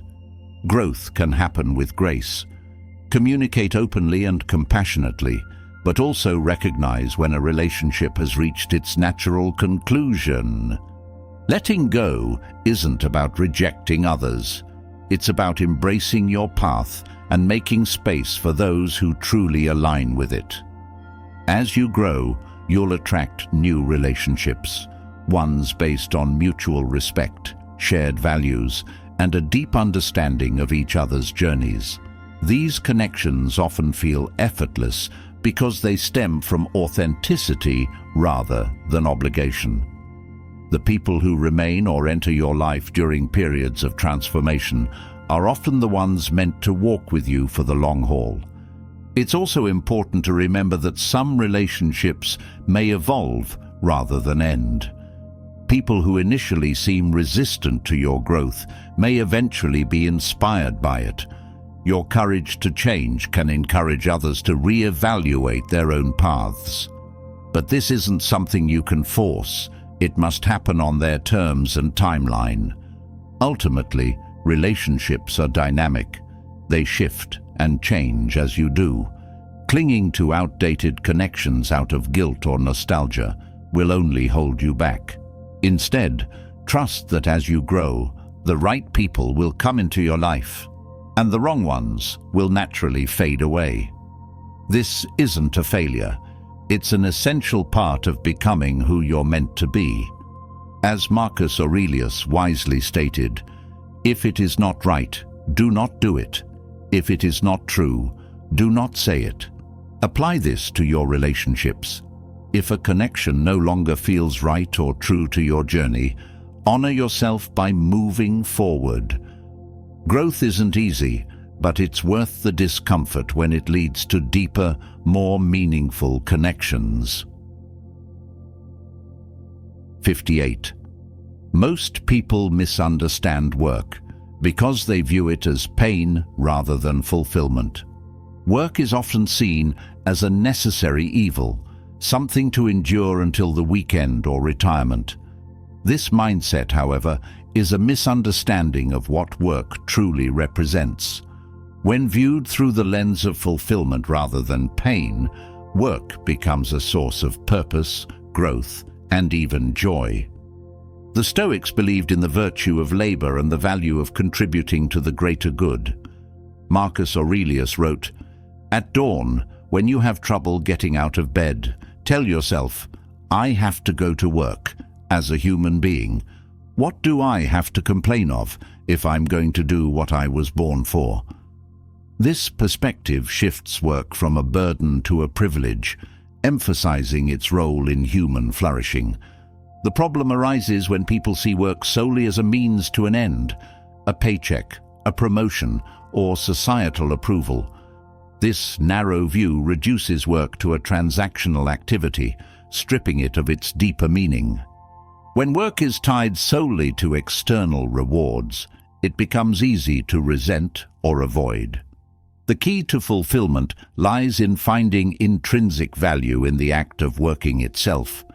Consider this: work shapes you. It challenges you to grow, solve problems, and develop skills. Even mundane tasks can teach patience, discipline, and focus. By reframing work as an opportunity to improve yourself and contribute to something greater, you unlock a sense of purpose that transcends the daily grind.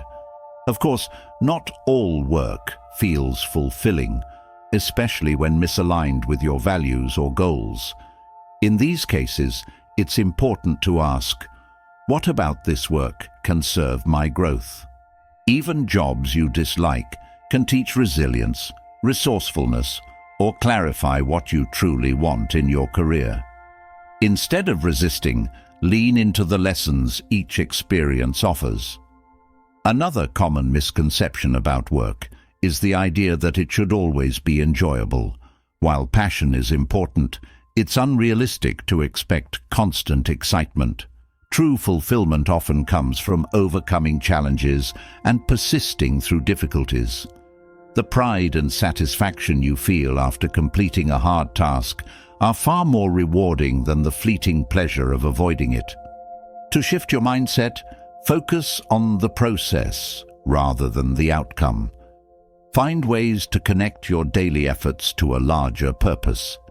This might mean reminding yourself how your work benefits others, aligns with your long-term goals, or simply contributes to your personal growth. By anchoring your work in meaning, you transform it from a chore into a calling. Most people misunderstand work because they see it as a source of pain. But when approached with the right mindset, work becomes a cornerstone of a fulfilling life. As the Stoics teach, the path to virtue often involves effort. Embrace it, and you'll find that the work you do not only shapes the world, but also shapes you into the best version of yourself. 59. The bar for excellence is low, making consistent effort a differentiator. It's an uncomfortable truth, but one that holds tremendous opportunity. The bar for excellence in today's world is surprisingly low. Mediocrity has become the standard, and consistent effort alone can set you apart in ways you might not imagine.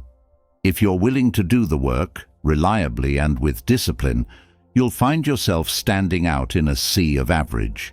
Think about it. How often do people truly follow through? How many individuals say they'll do something and actually deliver, not once, but repeatedly? Most people give up at the first sign of difficulty, procrastinate endlessly, or do the bare minimum to get by. This widespread lack of consistency creates an environment where those who commit to even modest effort can achieve exceptional results. The Stoics understood the value of persistence and the importance of consistent action. Marcus Aurelius wrote, "If it is not right, do not do it. If it is not true, do not say it." This unwavering commitment to principles reflects the kind of discipline that separates excellence from mediocrity. It's not about being extraordinary in bursts, but about showing up every day and doing the work, even when it's hard, dull, or unnoticed. In practical terms, consistent effort means showing up for your commitments with reliability and integrity. It means setting goals and breaking them into manageable tasks, then sticking to those tasks without allowing distractions or excuses to derail you. This isn't glamorous, but it's precisely what makes it effective. The mundane nature of consistency is why so few embrace it, and why those who do rise above the rest.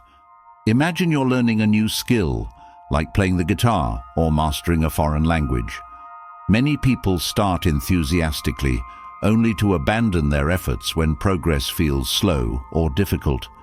Yet those who persist, who practice a little every day, inevitably surpass those who rely on bursts of motivation. Consistency compounds over time, creating results that seem extraordinary to those who couldn't maintain the effort. Consistency doesn't require perfection. You'll have setbacks, days when motivation wanes, and moments when the work feels pointless. What matters is your ability to get back on track. It's the cumulative effect of small, regular actions that leads to significant change.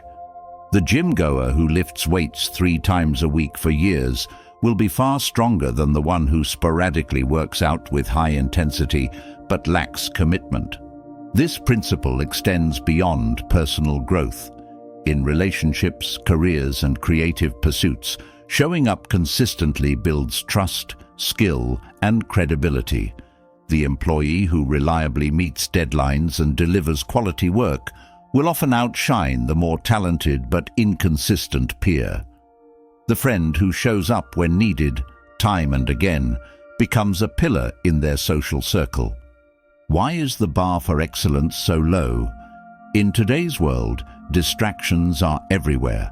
Social media, instant gratification, and an obsession with shortcuts have made consistency a rare trait. People seek quick fixes and abandon efforts when they don't see immediate results. But the Stoics remind us to focus on what we can control, our actions, and to remain steadfast regardless of external outcomes. Epictetus said, "First say to yourself what you would be, and then do what you have to do." This simple yet profound advice underscores the power of consistency. Decide what you want to achieve, commit to the actions required and stick to them. While others drift aimlessly or quit prematurely, you'll be quietly building something remarkable. Ultimately, the low bar for excellence is an opportunity, not an excuse. It's an invitation to rise above mediocrity, not by being extraordinary, but by being dependable. Success doesn't come from grand gestures. It comes from showing up, doing the work, and staying the course. In a world where few are willing to do this, your consistency will become your greatest differentiator. 60. You are still not subscribed. Why wait? Here's the most uncomfortable truth of all. You're still not subscribed. You've made it through 59 hard-hitting lessons, nodding along, reflecting, maybe even feeling inspired to make a change. But you haven't taken that one small step to ensure you don't miss the next breakthrough moment. The Stoics taught us to seize opportunities when they arise, because hesitation often leads to regret. Seneca said, "While we wait for life, life passes. Don't let this moment pass." By subscribing, you're not just hitting a button. You're committing to leveling up your mindset, your discipline, and your future. The next time you're scrolling, feeling stuck, or looking for inspiration, wouldn't it be better to have content that pushes you to grow, think deeply, and take action? This channel isn't just about watching. It's about transforming your life, one insight at a time. So here's the final call. Don't miss out. Hit that subscribe button now. Be part of a community that's committed to wisdom, resilience, and unstoppable growth. Let's keep moving forward, together.